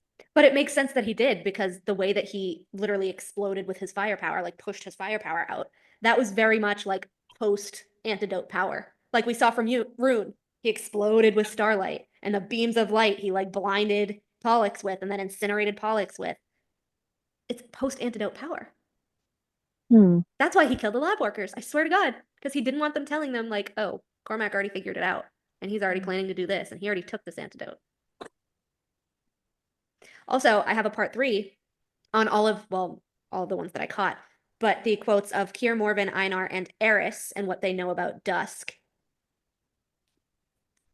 which is interesting because it's Kier and Eris and then Morven and Einar. Kier and Morven are Night Court. Einar and Eris are Autumn Court. So the Night Court and the Autumn Court. What's the connection? I've said this one before, but I'll go in order. But it was from Azriel that Kier cringed from the sight of Truth Teller, which I've said before. He knew about the Maid Blades, just like Einar. Morven paled, even his shadows receded. What is that in your left hand? Even the murder twins and Sathia had their eyes trained on her as if they couldn't look away. Some major prophecy fulfillment, Bryce said, hoping to hell she was hiding the tremble in her arms from keeping the black blades steady. When she had Truth Teller, came back with Truth Teller, Morven knew what it was. Immediately. Which means Cormac had to know about the blades too, which is why he wanted the Star Sword. Wait, read the quote about Morven again. Morven paled, his shadows receded. What is that in your left hand? He was scared because then they're in the caves and he's freaking out that she has both of the blades together. Morven. But also how wild is it that the minute that Bryce brought back Truth Teller from Prythian, he knew. Morven knew. And Einar knew too. Bryce and Einar. Maybe you should let me impale you with them and we can see what happens. I fucking love her. You will never understand how they work, he said flatly. So you do? She let her skepticism show in her voice. How? You're not the only one with access to ancient texts. Jessica Roga's collection is but a fraction of mine, and a fraction of what lies in Aelin. I have studied the lore long enough to draw some conclusions. Okay, Einar. So Einar and Cormac had the same information, and Morven. That's interesting. And Jessica! Bitch. She's dead, though. It bothers me. Where did you get that knife? Morven hissed. So you know what it is then, Bryce said. Yes, he seethed. I can feel its power. And the way that Cormac's like, I always knew I was destined for the Star Sword. Like, I always thought I was going to get the Star Sword. He was so pissed when Rune got it. Oh my God. Okay, with the knife you brought back into play, he might find himself willing to bargain. This is, I think, Rigelus. Einar's talking about Rigelus, I think. Bryce gave him a flat look. What makes you think the blades will do anything to him? Those blades, united, would end him. Trust me, I tried it on an Asteri, and it didn't do anything. At least not before Nesta had interfered. If he was shocked by her confession, he didn't let on. Did you order them to work? Hard to order them, shithead, when I don't know what they can even do. I love her. Open a portal to nowhere, the Autumn King said, the flame guttering in his eyes. What do you mean? She demanded. The Star Sword is made, as you call it. He waved an idle hand sparks at his fingertips. The knife can unmake things, made and unmade, matter and antimatter. With the right influx of power, a command from the one destined to wield them, they can be merged, and they can create a place where no life, no light exists, a place that is nothing and nowhere. Is that where the rift in the world is? That was the... That's the magical broom closet that Tamlin and Rhys have access to?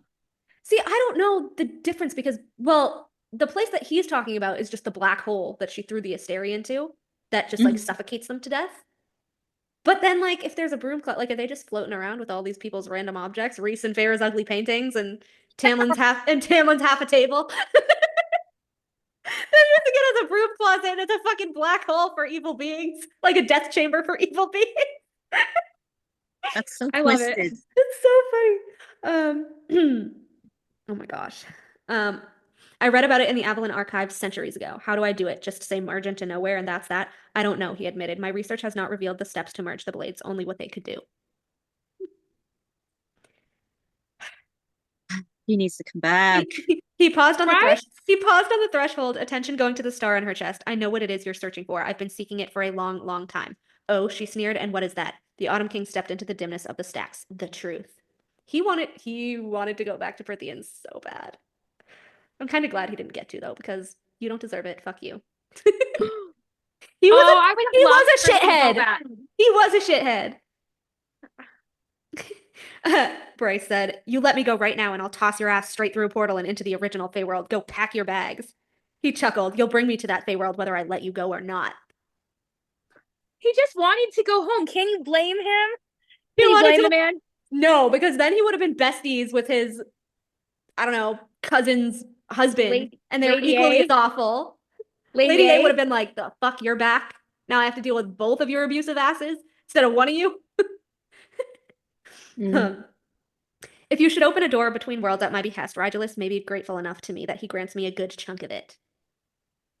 I'm telling you, this is why Baron's working with Koshi. He wants to rule someplace. I don't know. And then Eris. I love Eris so much.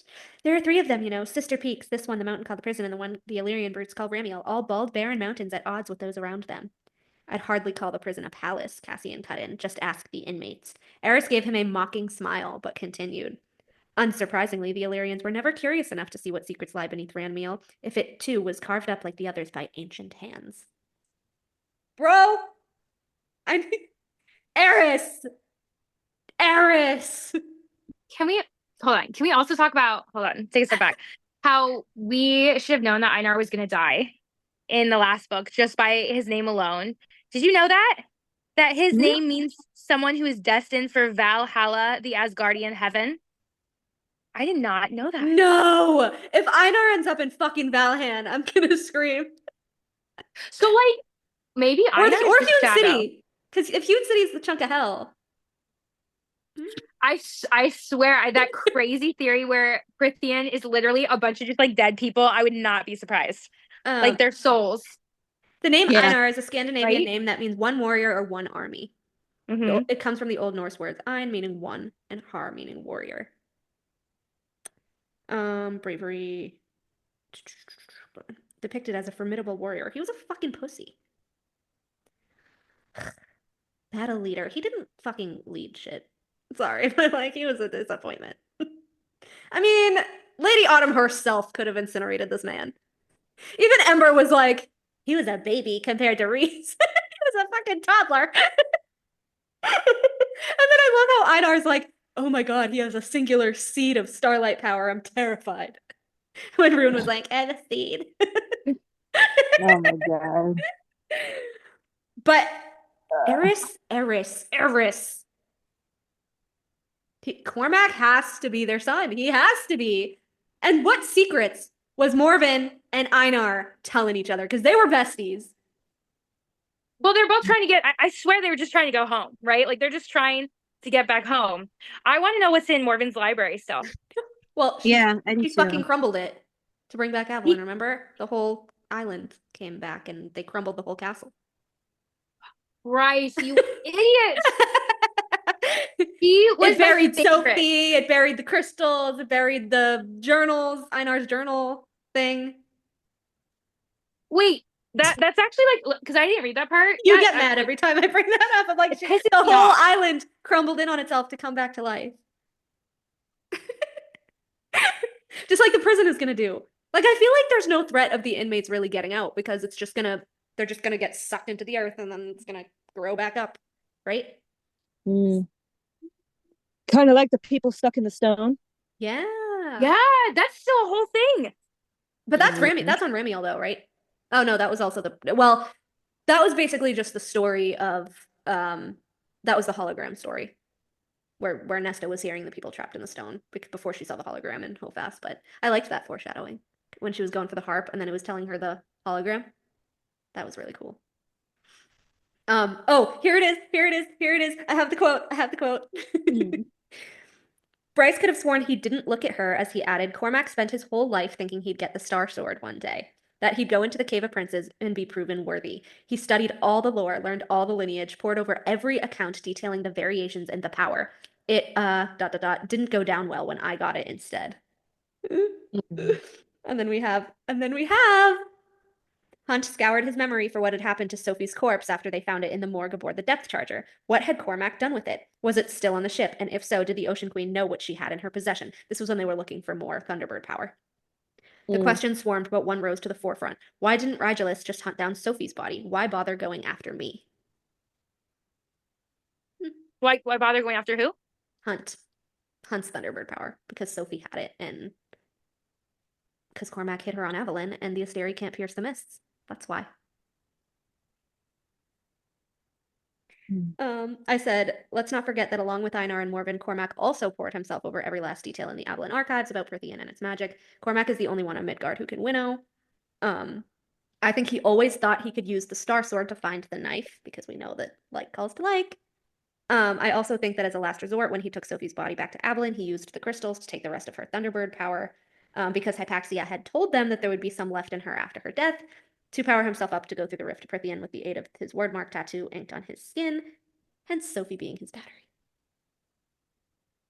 Because I haven't read, you might want to cover your ears, maybe. Okay. I haven't read Kingdom of Ash. Does Aelin need powering up to go through the rift? I think so.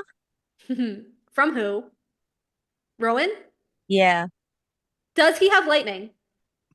I can't remember. I don't think he does. I don't think he Fuck, does. that would be so cool if he did.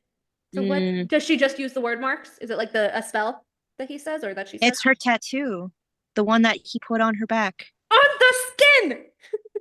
Cormac's tattoo on his skin! Olivia! What? Are you done?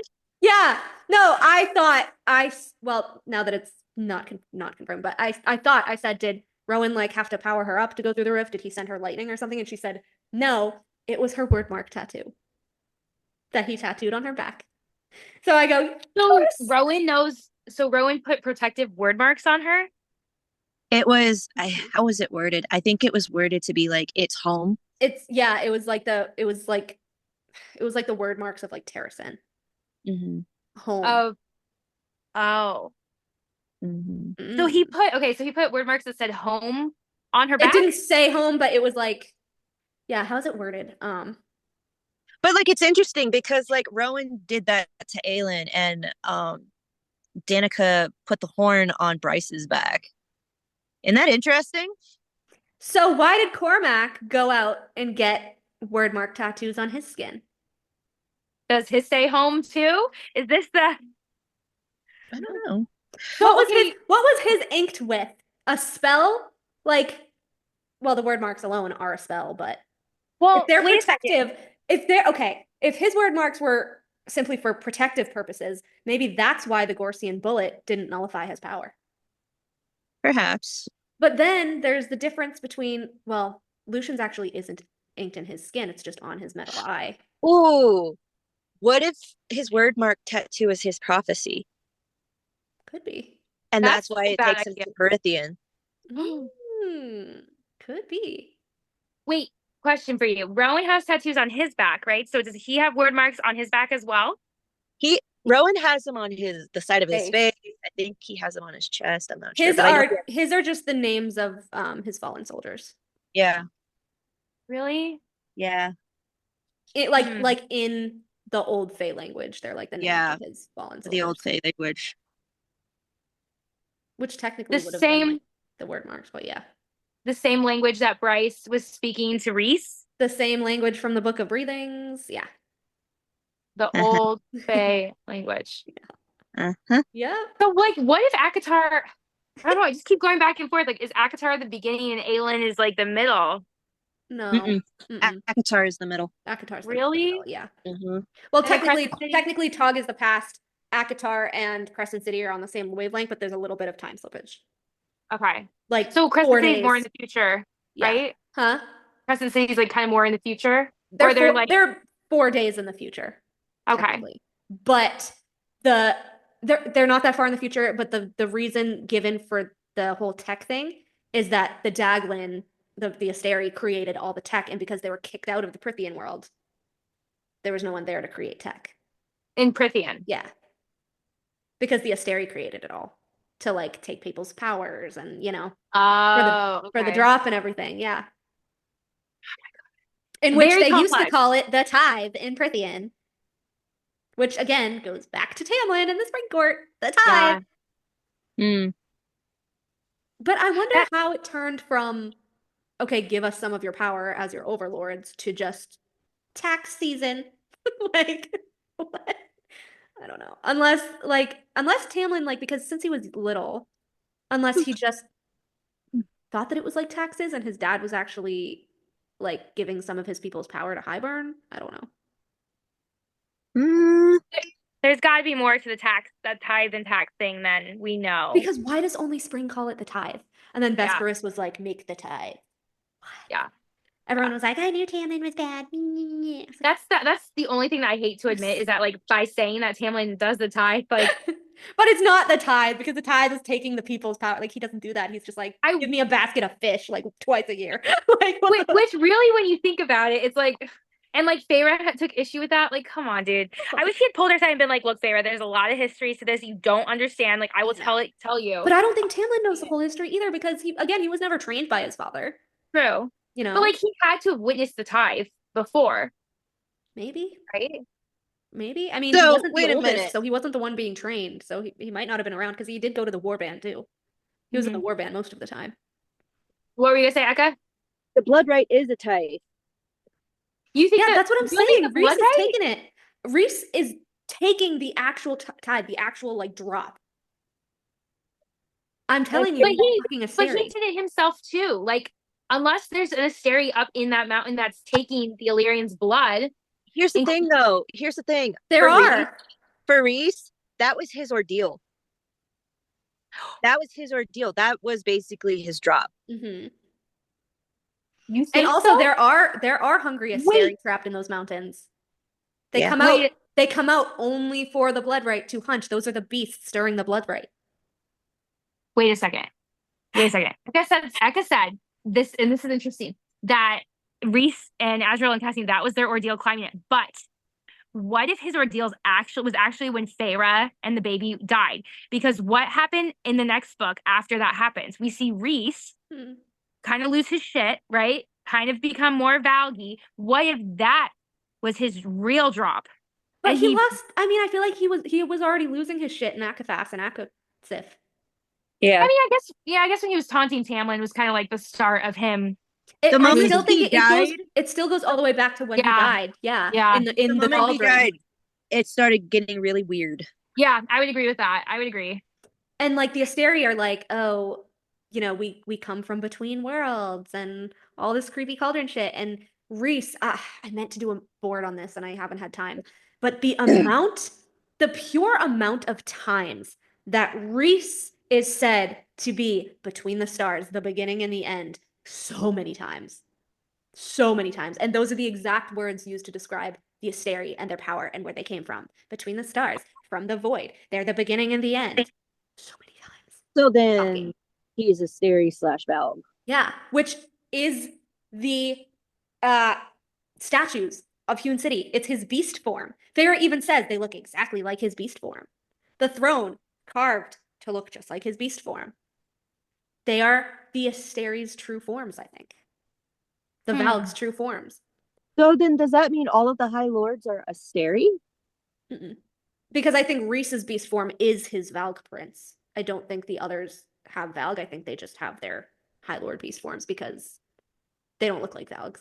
Like, I've said this before, but like Maeve's true form as a Valg queen and Rhys's beast form are the exact same. They are described the exact same, except Rhys has the wings. Can I tell you guys this like crazy thought I had the other day about the High Lords, right? So when Rhys died and he was brought back to life, I think it was Helion that was saying to Feyre, like, oh, it doesn't work the same. Yeah, how we were saying you were talking about that. Yeah. So I was just thinking, I'm like, so all the High Lords gave Rhys a drop of their power, right? I honestly think that they are all plotting behind the Night Court's back on how to battle and fight Rhys because they know he came back as something else and not himself. Ooh. Maybe. I mean, they did see him at that meeting, and Tamlin left very fast. I feel like everyone is secretly involved. Maybe Tamlin, not Tamlin, but like Helion and Thesan, like they're all involved, and they're like, we know we're gonna have an issue down the road with Rhys, so we have to come up with a backup plan. See, the thing that continually fucking bothers me about Helion is that he is so buddy-buddy with Rhys, and I don't know why. Is he buddy-buddy because he's checking in on Rhys? Or what were you saying, No, because remember, he trusted him with the key to how to get the mask. But here's the thing. When they locked it up, Rhys is like, oh, just tell me the code or whatever. And so then, because we were talking about the touch telepathy, how Helion took his hand and like showed him. But here's the thing, what?